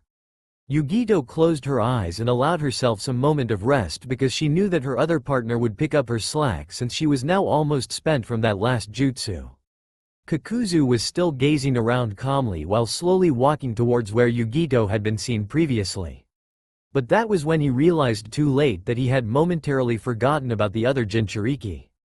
Lariat, a male voice shouted before a loud smash could be heard from nearby his current position. Looking to his right, he saw one of his monsters crumple to the ground suddenly with a now shattered mask falling off of it. Shit, I was now expecting that to happen at all. He cursed himself. Even worse, that freak was purposely aiming for that specific heart. Kakuzu could only grit his teeth in frustration for letting such a simple slip-up possibly doom him now. He stared down at his water affinity heart with absolute hate. He managed to see the man responsible for destroying one of his 5 hearts. It was the 8 tails, but now he was covered in his chakra cloak that only informed him that the man was now even more powerful than before. Taking his loss bitterly, he came up with a quick counter move. I have to get rid of this mist or else I'll be as useless as my partner, he declared before ordering one of his monsters to his left to use a jutsu. Wind style. Pressure damage. He roared out just before his monster let loose a very high-density tornado-like mass towards where B was currently standing at. B instinctively leapt into the sky hoping to dodge it, but was soon hit by the afterwave of it once it depressurized viciously out in all directions. After the immediate effects from the jutsu, the whole mist that had covered the battlefield instantly disappeared. Meanwhile, the body of water was forcibly pushed to the side of the nearby mountains, creating gaping holes into them or outright destroying some before slowly receding to their original place. Yugito had managed to avoid most of the force from the jutsu since she had quickly retreated to what she considered to be a safe distance from the battle. Even so, her body was still thrown back a couple of yards and she slammed roughly into a side of a mountain, making a small crater into it. Killer B was less fortunate since he was closer to the blast. When he hit a mountainside, he completely went through it and went halfway through another before he had completely stopped. Thank Kami for my chakra cloak," B muttered before getting a mental slap from his tailed beast. "Idiot, be more careful next time. That attack actually hurt," Hachibi proclaimed while slowly healing B's wounds. B looked forward and could see Kakuzu standing in the middle of the water with his eyes closed and arms crossed. "Give up already, demons, you have no hope of defeating me," Kakuzu stated with a confident tone. Yugito could only hiss at him with infuriation and clench her fist in anger. B was content with just staring at him with a stoic look on his face. But behind his sunglasses, his eyes were burning with rage. "That is it, we need it," B told his tailed beast, and Hachibi unconsciously understood what he meant. In mere seconds, B had fully transformed himself into the full-tailed beast form and climbed out of the hole had made into the mountain. Yugito saw this and grumbled to herself that she only needed a little more time before she could show off her true powers also. Kakuzu caught sight of him in the corner of his eyes and began to sweat a little. He knew the capabilities of the Eight Tails, but he didn't expect to face the full powers of it. "I'm going to have to give it my all or else I will die," he stuttered to himself before ordering all of his monsters to engage the fully formed Eight Tails. Without a moment's hesitation, all four of them sped off to engage the powerful Jinchuriki. The Eight Tails attacked the monsters, who were in midair, with his enormous tentacles trying desperately to knock at least one of them out from the sky. But they were too nimble and dodged his attempts while countering with their own barrages of their own. Fortunately for the Eight Tails, the attacks didn't seriously harm him, but they did annoy the living hell out of him. Out of nowhere, a large fully formed blue chakra-shaped clod slashed downward towards Kakuzu, who instinctively was able to dodge it and avoid being crushed by it. "Why won't you die already?" he yelled in exasperation. She just wouldn't die no matter how hard he tried to kill her. Hidan earlier was able to cut a nasty gash into the side of her body and was even able to slice one of her vitals. No matter, she was able to recuperate from it, with help from the two tails Kakuzu could only guess. And, yes, it would usually have been a guaranteed victory for the pair of immortals since Hidan was able to perform his Jashin ritual curse that made the blood of his recipient feel and suffer the same pain that he self-inflicted. Unfortunately, he couldn't perform it since the ritual needed a symbol to be drawn into the ground. Alas, the ground that they were fighting on was made up of water, and the blood would naturally dissolve in it. Again, making his partner even more useless.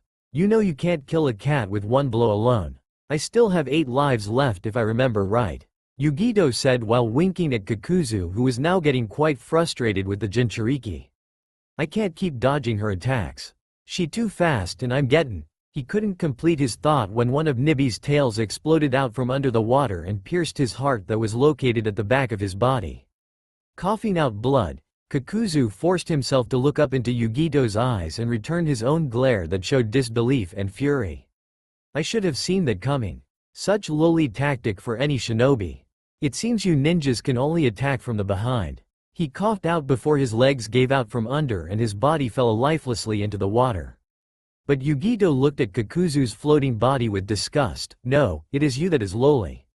Stealing hearts so that you may live a little longer with your pathetic life." She spat out to a now dead Kakuzu before returning back to normal now that she had spent almost, if not all, her chakra. Meanwhile by B, he was quickly tiring of trying to hit one of the many flying targets until he caught a break.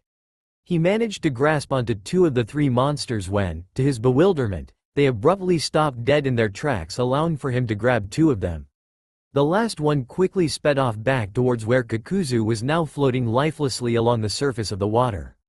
Temporarily ignoring the last one, the Eight Tails quickly formed a tailed beast ball and released it towards the two hopeless monsters who were soon obliterated by the powerful technique created from the tailed beast. The last monster had finally reached its destination and instantly dove into the back of its medium, essentially bringing the once dead Kakuzu back to life. Yugito, not expecting this to happen, could only frown in displeasure from the thought of once again having to fight the immortal Akatsuki member. After several disturbing twitches and grunts of pain, Kakuzu slowly picked himself up from the water and began testing his motor functions. Satisfied that everything seemed to be in order, Kakuzu glanced back up towards a now exhausted-looking Yugito and began to chuckle. "It seems you're all spent, bitch," he growled while emphasizing the derogatory slang at the very drained-looking Kunoichi. "Yeah, and you're on your last life," she countered while suddenly grasping her left side of her body where Hidan had sliced her earlier. She knew why it was starting to hurt her again. She was out of chakra and it was also too soon to start using the Two Tails chakra to heal her wounds after repeatedly using it twice in such a short amount of time. Kakuzu could only glare at her in anger. It was true, there was no way he would be able to fight both her and the Eight Tails, even if she was weakened. Then there were those other two Jinchuriki. He knew that those two must have defeated the fake Itachi by now and were bound to be where they were at in a matter of time. Growling to himself, he decided that his best and only chance for survival was to hightail it out of there.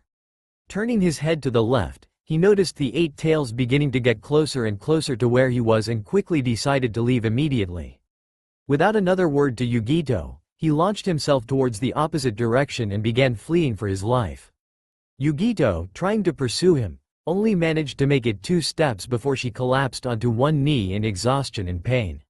Moments later, Killer Bee leapt over her now in his chakra cloak, and gave her a comforting gesture while mid-air before turning his head back to the now fleeting Akatsuki member. "If I can make it beyond these mountains, then I'm home free," Kakuzu told himself. He quickly sped up and was now slowly distancing himself from Killer Bee even though he was faster than he normally was without the chakra cloak. It was then he noticed a speeding figure coming straight at him over several mountains with inhuman speeds, and who looked to be covered in lightning chakra? There is only one person, or should I say Cage, who is able to cover himself with lightning chakra. Kakuzu told himself. If it was indeed the person he was thinking, then this was truly the end for him. But not giving up yet, he focused all his chakra into hardening his body's tendrils and hoping that it would be enough to sustain a direct him from the wreckage. When A was on top of him, Kakuzu instantly knew that it was the end of him. Closing his eyes, he thought about being able to finally fulfill his last wish before he died. Ironically enough, it was to free himself of his immortality since he was too greedy to bring himself to end it personally. Guillotine drop. A yelled before performing a deadly downward kick that immediately shattered Kakuzu's last heart and sent him careening down into the earth several thousand feet below him. B stopped abruptly, landing softly beside his brother on top of one of several mountains located in Kumo. A. How did yo? B was interrupted by his brother who impulsively punched him in the face, knocking him down into the ground a couple of feet under. Without even waiting for B to get up, A flickered in front of him and grabbed him by the collar. "You fool, why would you attack two S-rank ninjas alone without informing me?" A yelled while continuing to berate his brother about how immature he was and shaking him violently so that his head was moving in all directions. But I wasn't alone," B pleaded, trying to calm his brother down a notch. But this only made it even more furious. "What, you not only risked your life but another Kumo shinobi's?" he yelled in disbelief, seeming to get angrier and angrier the more B explained himself. "Hachibi, help me please." B begged mentally to himself only to be answered with silence from the Eight Tails. Knowing that he wasn't going to win this argument, he decided to use a foolproof plan, and cowardly plan, but foolproof nonetheless. It was Yugito's idea, B mumbled, making to narrow his eyes even more. "From how I see it, both of you are at equal faults."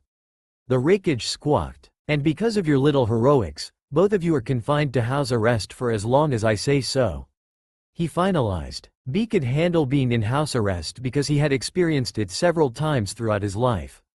It was Yugito who made this whole punishment infinitely more worse than it should have been. She could not for the life of her keep still, let alone being confined in tiny spaces. That's why every day she would travel around Kumo and stretch her legs a bit. Now since that was being taken away, she would use all that pent-up energy and anger, and direct it all towards him. B could only pale with fear in anticipation to how Yugito would react to the news. It would probably be very, very negative, and it would be aimed all at him. Naruto and Gaara had been running after Yugito and Killer B for a while until they came upon a destroyed battlefield. Studying their surroundings and looking underneath the rising morning sun, Naruto quickly pointed out towards a lone figure limping across the water in front of them. Nodding to one another, they both jumped to where the person was. Naruto was surprised to see that the person was Yugito, and from the looks of it, she seemed to be in very bad shape. Looking up, she was able to picture out both Naruto and Gaara coming towards her quickly. With a sigh of relief, she fainted into the careful arms of Naruto, who delicately caught her and tried his best to hold her as comfortably as possible.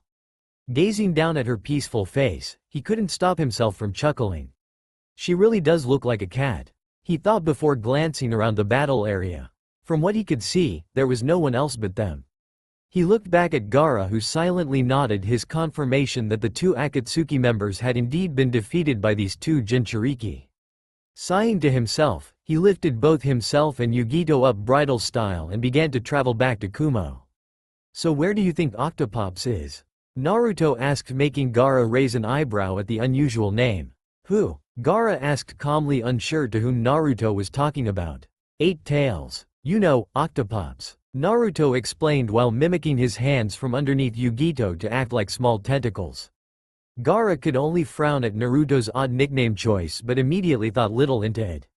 "Well, since Yugito appears to still be alive, I can only presume that the Eight Tails would be alive also," Gaara suggested while receiving a nod of understanding from Naruto. "That makes sense," Naruto whispered, still a little worried for him, before turning his attention on getting back to Kumo as quickly as possible. "Hachibi is fine, Naruto," Kyuubi answered reassuringly, much to Naruto's wonder. "How do you know for sure?" Naruto questioned hesitantly before hearing a snort of agitation coming from inside the cage. "I know because I have been talking to him for the last 10 minutes, the fox exclaimed while giving Naruto his killer eye. "Oh right, I forgot you guys can do that," Naruto replied sheepishly. He then appeared inside his mindscape and walked directly in front of Kyuubi's cage. This made him raise an eyebrow in curiosity. "Thanks for giving me some chakra earlier," Naruto admitted, making the demon fox narrow his eyes at the unpredictable blonde-haired brat. "I only did that for my own benefit. So don't get all soft on me, foolish child," Kyuubi responded back. This kid could sure get on his nerves sometimes, and it wasn't helping that he was starting to respect the boy's personality more and more. "Keep thinking that way, Fox, but someday I will free you and rid you of your hate," Naruto said, shocking the mighty nine-tailed fox. The fox recovered however and retorted, "HMPH, leave me in peace, boy." The fox muttered before kicking Naruto out of his mindscape. "Why of all people did I have to be trapped in him?" The fox thought to himself before walking towards the back of his cage and disappearing into the darkness. Entrance to Kumo. Naruto and Gaara finally made it back to Kumo, and by then the sun had gotten a lot higher than it had been before. Naruto dropped off Yugito to a group of Kumo shinobis who were guarding the entrance to the hidden cloud village. The shinobis then had a message for them from the Hokage himself. He ordered them to rest for the remainder of the day and that training would begin the following day. Naruto and Gaara were thankful for the order and walked back to where they were staying, both of them slightly limping from both pain and weariness. Temari woke up to the sight of sunlight flooding into her bedroom. She was surprised that she had slept so soundly, and noticed when she got out of bed that she felt energized and refreshed. Hearing the sound of the front door opening, she concluded that Naruto was finally up or that Gaara had finally come back home from his nightly walk. Yawning, she stretched out her arms into the air and cheerfully walked out of her bedroom with a skip in her stride. She didn't get a good look at the interior of the building while she was busy dragging Naruto inside until now. She had to admit that even thought it was fancy and what she presumed to be high quality, she was still homesick.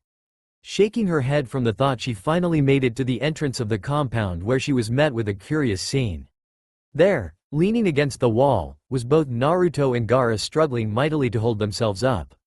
She decided to inquire about what just happened and spoke up in a happier than normal tone. "Geez, what happened to you guys? You both look like you just fought all night."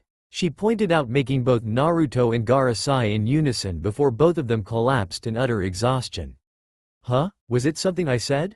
Tamari thought to herself before shrugging her shoulders and walking into the kitchen to make herself some nice hot tea for herself. Akatsuki lair. It would appear that both Hidan and Kakuzu failed miserably to acquire the two tails even with the help of a weakened Itachi Uchiha.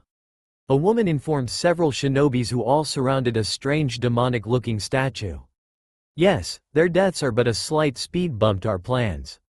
It would have been easier if we had managed to capture the two tails, but at least we do have a conciliation prize," the leader said before lifting an unconscious body up from below them.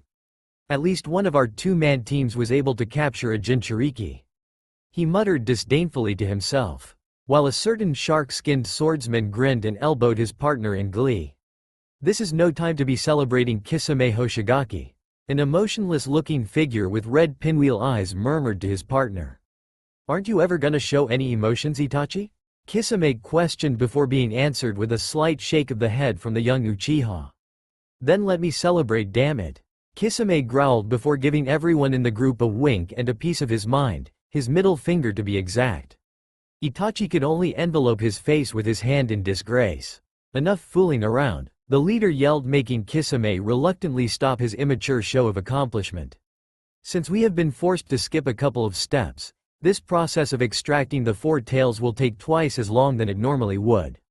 Every Akatsuki member gazed at their leader questioningly and nervously before he finished what he was saying. "It will take 4 days." Everyone obnoxiously groaned from hearing that they would be forced to stand completely still for 4 freaking days in a row. "Still happy now, Kisame?" Itachi asked sarcastically while turning to his partner, whose eyes were now twitching uncontrollably. This gave Itachi a sense of amusement from seeing his partner in so much distress. Itachi could handle meditating the whole way through the process. But Kisame was a whole different type of beast. "Screw you, Uchiha." Kisame cursed with as much hatred as he could in those 3 words before he began to prepare himself for the long process. Itachi could only smirk a bit before preparing himself. Throughout this conversation between the two members, a masked man, hiding nearby, was watching it closely and running through his own devious thoughts. "Have your little fun, Itachi. For your end is near," the man stated in his thoughts before subtly revealing a fully matured Sharingan from underneath his mask. A lone figure with red clouds displayed all over his cloak was sitting with one leg hanging over the pier and the other serving as support for his right arm. He sat there gazing at the setting sun with an eerie calm. The sounds of crashing waves indicated that he was near a body of water. The whole scene would have been considered surreal to any artistic-minded people at the time if they had seen it then. However, the scene only served to calm the man's mind for the time being. He was tired, fatigued and irritable. But most importantly, he was in absolute and horrific pain. If someone were to simply glance at this man, they would have assumed the man to be a cold and callous individual. So skilled was this man's ability to hide emotions that even during his childhood he was able to mask it from the most important people in his life. Namely his parents, his clan, and even himself to an extent. But the person whom he deemed most important was the greatest accomplishment of all. It was his precious, foolish younger brother. He had saved him for the mere fact that he believed that he could protect him from the clan's bloodthirsty ways. The endless cycle of meaningless violence and hatred that was unwarranted in the shinobi world. Oh, how this individual hated fate. How fate could cast such an unruly circumstance such as this one. Alas, all that means little now. His brother had decided to take up an apprenticeship under one of the 3 legendary Sannin, or Orochimaru. And even more hindering was the fact the man was. I knew I'd find you sitting here, Itachi. Can't say I blame you, I'm still a little stiff from performing all that shit for 4 straight days." A shark-skinned man chuckled while slowly walking towards his partner. The said man merely raised an eyebrow from this and then proceeded to close his eyes, hoping to kami that his partner would rejoin his shark pack in the ocean, effectively leaving him with his thoughts. Sadly, this did not come to pass and his partner ungracefully sat down beside him. "What's wrong, Itachi? You feeling a bit under the weather today?" the swordsman asked while laying down his legendary sword beside him. "What do you want, Kisame?" A rather annoyed Uchiha asked while keeping his eyes closed. But Kisame only stared at his partner with sudden interest before speaking. You know what I want. Yes, Itachi did know what the man wanted. He asked several times during their journey for the tailed beasts. However, Itachi decided to avoid the nagging question by being naive. Would you perhaps want to not waste any more of my time? Itachi asked with a hint of menace in his tone. But Kisame only glared harder at his partner. From what I've seen, you don't have much to begin with. Kisame stated while folding his arms. This earned him a scowl from Itachi. His eyes had narrowed drastically and his whole demeanor had changed to that of a threatening one. Drop it, he commanded with absolute seriousness. Kisame merely grinned at his partner's reaction and put a hand on his chin in a thinking pose. Seems I hit it on the spot. So it's true, you're not fine at all, far from it in fact. Itachi clenched his fists in frustration. It's true that he had begun to like the shark man, but if it came down to it he would not hesitate in slicing his partner into fish sticks. I don't know what you're talking about nor do I care. Itachi stated before looking back at the now set sun. Kisame could only rub his chin in thought. There were so many mysterious about his partner that, quite frankly, Kisame believed he would never find all of them out. But at least he found one that was sensitive enough to make his partner reveal any kind of emotion at all. Fine, be a pouty little girl about it then. Kisame huffed before standing up and proceeding to leave. I'm dying, Itachi quietly muttered, making Kisame stop dead in his tracks. No shit, Itachi. But why not tell me what you're dying from, huh? Kisame asked while waiting patiently for an answer from his Uchiha partner. But Itachi soon went back to his solace way of thinking, consciously blocking out Kisame. The legendary swordsman merely shrugged his shoulder and began walking back from where he came from. Stupid Uchihas and their arrogant ways of talking, he thought while walking. Still, I hate that Uchiha more than Itachi. Itachi finally let out a sigh of relief when he couldn't sense Kisame within his presence. He knew that even with their usual argument and dangerous conversations, that beneath the underlying surface, both understood each other in one way or another.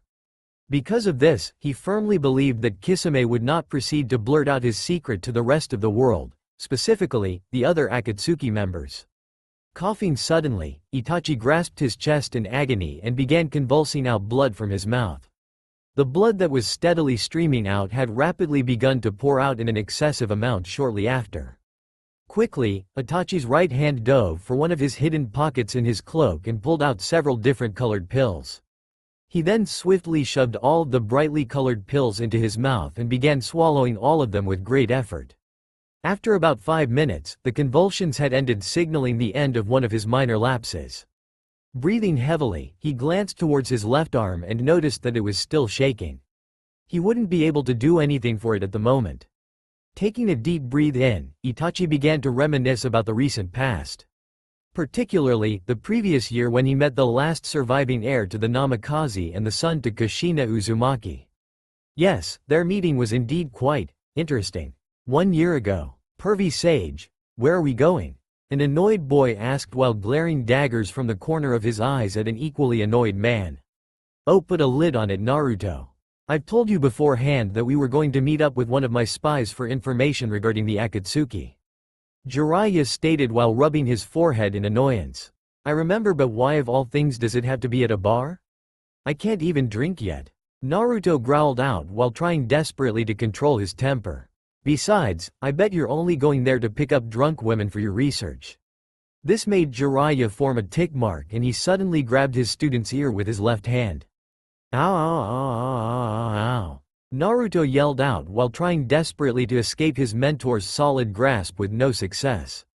Okay, listen here, Gaki. While yes, it's true that I do admire the woman body and all its features, this certain meeting is for real and serious. The Sannin stated with a dangerous tone. Naruto quickly nodded his head, showing that he understood perfectly of what he was saying. This resulted in Naruto's ear being released by the sage. Besides, I'll have plenty of time to do my research after it, he exclaimed, making Naruto shake his head in disbelief. The dysfunctional pair finally made it to the meeting spot and entered the bar. When they were inside, Jiraiya briskly found his informant and led them to the table to which he was sitting at. When Naruto sat down, he couldn't help but to feel a sense of familiarity from this stranger. He couldn't see his face since it was covered by a straw hat. But the man's cloak did give off danger warnings. When he looked at the cloak more closely, he noticed it had red cloud-shaped images on them. Naruto shot out of his seat and hastily began to stutter out something, "AKKK Atsuki." He finally muttered out, much to the amusement of Jiraiya. "Yes, Naruto, it seems this person is an Akatsuki member," Jiraiya stated in an almost mocking manner. Naruto could only look at his mentor in utter befuddlement. "It seems your sense of detail has gotten sharper since the last time we met," the man said in a monotone voice. "What do you mean last time?" Naruto uttered out in fear. He had met him before?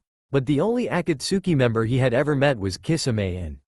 The man had now tossed his straw hat aside and slowly began lifting his head up so that both his eyes could be seen. Naruto gasped when he saw the three tomo rapidly spinning in the man's eyes.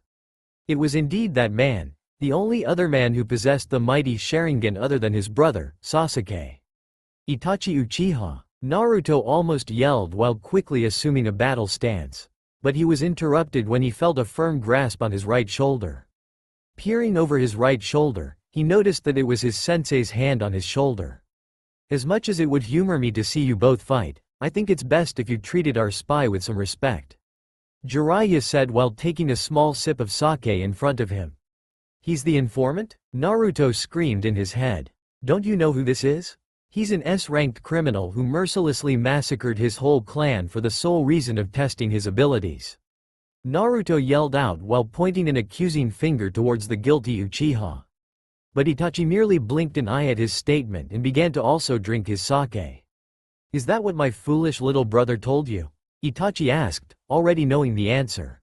"You can believe whatever you wish to believe. If you believe this to be the truth, then so be it. However, one's reality may be another's fantasy, blurring the lines even more between what is real and what is not," Itachi explained with a stoic expression. "Speaking of which, where is that helpless boy?" This made Naruto grit his teeth in absolute hatred towards the Uchiha. He was about to lunge at him until Jiraiya decided enough was enough. Grabbing the boy's leg, he threw the boy down back into his seat and began to rationalize the situation. "Damn it, Naruto, what have I taught you these last 2 years? Control your emotions or else it will be the downfall for you," Jiraiya said. Now looking at Itachi, Jiraiya couldn't prevent himself from smirking before saying, "Even now you're still playing your role as the fallen Uchiha perfectly." This made Itachi's face flicker with a look of dread before reassuming his emotionless state. "I do not know what you are talking about, Jiraiya," Itachi stated calmly, but Jiraiya knew what he really meant. Knowing that he couldn't reveal his secret out loud, he glanced back towards his troubled student. Naruto still looked like he was ready to fight, but his overall sense of anger had diminished slightly. Sighing out loud, he looked back at his bored-looking informant. "So, now that we are somewhat civilized," seeing that Naruto was still clenching his fist, "what did you need to tell me that was so important that it had to interrupt my apprentice's training session?" Jiraiya asked honestly. Naruto could only narrow his eyes from this question. What does he mean by that? It almost sounds as if Itachi had created this meeting in the first place. Naruto thought while slowly pondering the situation. Itachi still masked a bored expression, but his Sharingan began to rapidly spin into a three-edged pinwheel. "Tsukuyomi," Itachi whispered, making it barely loud enough for anyone to hear. Naruto soon became wide-eyed since he last remembered Itachi saying the same thing to Sasuke years earlier. This resulted in Sasuke being mentally tormented and then becoming unconscious. For that brief period of time, Naruto glanced between the two nervously before, to his relief, Jiraiya came out of his daze and gasped for air. Itachi meanwhile had begun to bleed from his left eye and had quickly covered it with his right hand. "Itachi, you know better than anyone else that overusing those eyes is dangerous," Jiraiya exclaimed while still catching his breath. But Itachi only smirked at him and slowly uncovered his left eye, which had a small dried stream of blood going down from his eye and halting at his chin. "You received the information nonetheless," Itachi said in charismatic tone. "But the issue with using the Mangekyo Sharingan means little to me now, however." Naruto tilted his head in confusion and looked at his mentor for answers. He could see a flicker of sympathy flash across his face and realized something was off about Itachi's statement. Naruto then looked back at Itachi. There was still one burning question Naruto had to ask to this man before he said anything else to him. Why? Itachi only gazed at the troubled boy in a stoic manner. The boy was trying with great effort to control his emotions. In order to test my abilities, he finally stated with boredom before a massive wave of coughing overtook his calm demeanor. This fit of coughing somewhat freaked Naruto out when he soon noticed that Itachi was coughing out blood. "Itachi, are you okay?" Naruto asked, now becoming quite worried for the wanted shinobi. But Itachi waved him away and began to pop in several differently colored pills into his mouth. Naruto could only theorize that those pills were definitely not painkillers. When he had begun to stop coughing, he stared at Naruto with newfound interest. "Naruto, we will meet again. And when we do, I cannot promise you that we will interact in this manner again," Itachi said while still recovering from the recent lapse. "Because of this, I wish to know how much more powerful you have become so that I may feel more comfortable when I fight you." Naruto was about to answer his question until he felt a large hand cover his mouth. "I'm afraid we can't tell you about his abilities quite yet. But know this, he is more than ready to compete with you on equal grounds," Jiraiya answered back while slowly removing his hand from Naruto's mouth. Itachi raised an eyebrow and glanced back at Naruto. "I see, however, as long as I have the Sharingan, he will never be equal to me. This is the honest truth," Itachi stated before getting up and preparing to leave. "But I must warn you. There is another Uchiha who is still very much alive. He controls the Akatsuki from the shadows and is manipulating our current leader for his own devious ambitions," he added before finally leaving the table. "Itachi, wait!" Naruto yelled out. He needed to ask Itachi another important question. But he answered back by lifting his left hand up to signal for Naruto to be silent. "If you see my foolish little brother again, I suggest you kill him." Naruto froze at that last sentence. Naruto knew that he should have seen this coming, but the recent events that had occurred in the bar created more mysteries around Itachi than answers. "I won't kill him," Naruto responded back with unwavering determination. Itachi's mouth, facing away from Naruto, made an unseen smile that lasted only a mere second before it vanished. "Don't you have anything you want to say to him?" Itachi stood in his position for an uncomfortable amount of time before replying back, "Nothing," and walked out of the bar. Jiraiya sighed before looking back at his student. He risked a lot by having Itachi bring them here, but the information that he had received involving the Akatsuki's plan was priceless. Another thing, it pained him to have Naruto hold back from using his new abilities since it took approximately 2 years for him to even obtain them. That also meant, "Naruto," he paused while making sure Naruto was paying full attention at him before continuing, "when you do fight Itachi again, I believe it best you do not use any of your new abilities. Only reveal them when fighting any other Akatsuki member," he stated carefully. Naruto could only frown at this command. What was the point of all this training if he couldn't even use what he had learned? This frustrated him tremendously from not being able to use his new jutsus. However, there must have been a good reason for this restriction, and even though his sensei could be a bumbling idiot at times, he respected his wishes anyways. "Fine," Naruto relented. He was still staring at the spot Itachi was standing at moments ago when he replied. 4 days earlier, it had taken nearly the entire morning for Naruto to explain to Temari what had happened that night. Naruto had quickly begun to feel a sense of dread when he noticed Temari's angrier and angrier facial expressions while listening to his story. He knew this would happen, but getting beat up by Temari was still not something he was looking forward to. With one last sigh, he ended his speech and gazed at Temari hesitantly. "So that's why Gaara and I were exhausted this morning," Naruto muttered out while looking down towards the floor. He soon felt a sharp pain on his right cheek and instantly knew that she had slapped him. "Baka, why didn't you bring me with? You both could have gotten killed," Temari uncharacteristically shrieked. "Yet that cat bitch was with you." Temari was now in an uproar. Her morning was completely ruined thanks to Naruto and her brother. She wasn't too hurt about Gaara leaving her. He had done it several times. But Naruto? She did not expect him to abandon her of all people. Just when she was starting to warm up to this boy, he drops a bomb on her. Naruto, while backing up, quivered in fear and could do nothing but hope that Temari's tantrum would cool off soon. But was soon terrified when he saw Temari quickly walking towards him with her right hand clenched to be used for, what he assumed, punching him in the face. He quickly closed his eyes and prepared himself for the inevitable pain. 1, 2, 3. He did not feel any pain. Slowly, he opened his eyes and saw Temari's fist mere inches from his nose. He looked beyond her clenched fist and saw her face in deep thought. How powerful are Naruto? She asked quietly, making Naruto tilt his head in confusion. I don't understand, damn it Naruto. Just answer the question. Temari interrupted. She was getting real tired of Naruto's elusiveness to reveal anything meaningful about himself. She grasped his collar and pulled him, quite literally, only centimeters from her face. I'm not going to ask again. Naruto couldn't prevent himself from taking a large gulp. Man, she's terrifying when she pissed. He thought before focusing his sight onto Temari's brilliant teal eyes. I'm strong enough to save everyone, Naruto stated with a stoic expression. Temari could only frown at this answer. Such a typical answer from him. Temari thought while slowly releasing her grip on Naruto's collar. Who are you trying to impress, Naruto? She asked, quite frustrated from the boy's abstract answers. Only me. HMPH. Well, you're definitely not impressing me. Temari huffed while studying the boy's posture. She noticed that Naruto was still bleeding and had several minor cuts adorned all over his body. Sighing in defeat, she spoke up, I guess we should take you to the hospital or something now.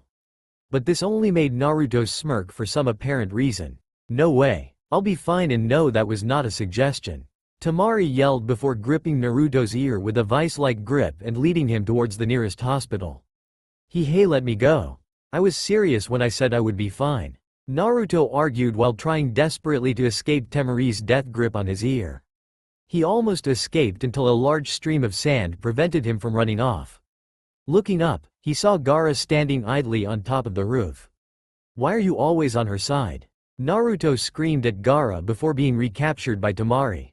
Gaara only smiled slightly from seeing his friend's childish nature. I am glad I got out of there as soon as I did, Gaara thought to himself while becoming slightly nervous from the thought of the same thing happening to him by Temari. After Naruto was admitted into the hospital, he was strapped tightly onto the bed in which he was sleeping on. Of course, it wasn't easy since it took about 5 nursing staffs to hold him down. And that didn't even include Temari repeatedly smacking him in the head with her fan in a concerted effort with the staff to put him down. She knew that what she was doing probably was doing more harm than good. But it did help her vent out her frustration that she had felt towards the boy. When everything had settled down, Temari stood back to admire her handiwork. There was Naruto beaten and bruised on the hospital bed. What the hell is wrong with you? I thought we came here to get me better, not beat me to a bloody pulp, Naruto screamed while still trying desperately to escape his restraints. We did come here to make you better, but you quickly changed that goal into a sedate and restrained mission. Temari scowled while wiping off any dirt that Naruto had gotten on her. Gah, I hate hospitals. Naruto continued to whine, much to the displeasure of a certain Kunoichi. I swear you're going to be the death of me one of these days, Naruto, Temari said while rubbing her forehead in irritation. Good, Naruto agreed. The two ninjas stayed in their place and locked eyes with one another with mock hate in them. Finally, Temari shook her head in disappointment and decided to take a seat next to Naruto's bed. Well, since I can't do anything right now because you're here and the fact that Gaara is also probably resting, why don't we play the 20 questions game? She suggested. Naruto only shrugged his shoulders in acknowledgement, causing Temari to narrow her eyes at the boy's immature behavior. Okay, I'll go first then. Temari then took a thinking pose before looking back at Naruto. What's your favorite color? Naruto looked at Temari with a puzzled gaze before answering, orange. But I would assume you would have known that, he questioned. Just play along, Naruto, she hissed before talking again. Now it's your turn. Naruto glanced up at the ceiling and thought. He really didn't have any questions for her, so he settled on what he believed to be a common question. Who's your hero? Temari looked at Naruto with confounded look, so Naruto explained further, I'll be more specific. Who do you admire the most? The one person who impacted your life the most? Naruto clarified. This question caught her off guard. Damn, why couldn't he have just asked what my favorite animal was? Not this sentimental crap, Temari thought while balking at having to reveal anything deep to him. But the boy did share his own number of deep things to her. Namely, the revelations of being the container to the 9-tailed fox. Biting her lip in suspense, she knew her answer way before she even had to think about it. You, she mumbled out in a whisper. But thanks to Naruto's increased sense of hearing, He heard the word quite clearly. Me? Naruto stuttered out in shock. What could I have possibly done to make her admire me so much? He thought frantically. You changed my brother. For that, I will always be thankful, Temari replied while looking at Naruto. Naruto didn't know what to say. He didn't think that what he did to Gaara was such a big deal. For Kami's sakes he was also a Jinchuriki. He was obliged to help any others. It was just the right thing to do. Naruto? Temari said, feeling a little nervous from Naruto's sudden silence. Realizing that he had been quiet this whole time, he looked back at Temari and made a huge grin. Thanks Temari. That means a lot coming from you. Naruto stated while still putting on a large grin. Temari couldn't help but to smile also. Who am I kidding, his smile is so freaking infectious. Temari reasoned. Naruto, I hoped I didn't freak you out or anything with this information. Temari asked, being quite conscious about how Naruto would feel towards her. But Naruto only shook his head, of course not. You're still awesome, albeit also a bit crazy. Naruto answered back honestly. Temari's eyes suddenly started to twitch in uncontrollable anger. If I didn't know that you were such a baka, you would be dead right now. She displayed a fake smile that only promised pain and agony to Naruto. This remark made Naruto's sweat drop a bit. Was it something I said? He asked himself. Temari was watching Naruto's display of fear flash across his face and could only giggle at the poor boy's gullibility. Relax Naruto, we're in a hospital so you would be fine. She laughed, making Naruto glare at her. He obviously didn't think what she had just said was funny. Just then a Kumo shinobi walked into the room and bowed in front of Naruto. Naruto, Lord Raikage wishes to speak with you right away. Then as quickly as he had entered, he left the room. Temari knew exactly what the Raikage wanted to talk about. She looked at Naruto and noticed that he too seemed to figure out what was going to be discussed. Well, it looks like all your hard working in strapping me down to this bed was a complete and utter waste. Naruto announced. Alright, get me out of this hellhole. He commanded while patiently waiting for Temari to unstrap him. He was surprised when he didn't sense Temari moving at all towards his direction. He glanced back at Temari and saw a demonic-looking grin form across her mouth. Temari? Naruto stuttered out in growing fear. Naruto couldn't believe it. Her grin actually got even larger after that. Oh Naruto, what makes you think I would release you from your restraints? She gleamed, making Naruto gulp in fear. Besides, you're right. It did take a lot of time and effort on my part to sedate and restrain your troublesome self. She explained while standing up and stretching. But I have to meet with the Raikage immediately. How else am I going to get there if I'm strapped to this bed? Naruto reasoned. This was not going to end well, he predicted. Yes, you do need to meet with him right away, and you still can. I'll just bring the hospital bed to him with you still strapped on it. She smiled wickedly. You wouldn't? Naruto gasped in absolute resentment. Watch me, Whiskers. Temari chuckled seductively before grabbing the handle on the bed and leading it out of the room, much to Naruto's feeble attempts to escape once again. That's all for now. If you enjoy, then please like, share and do comments.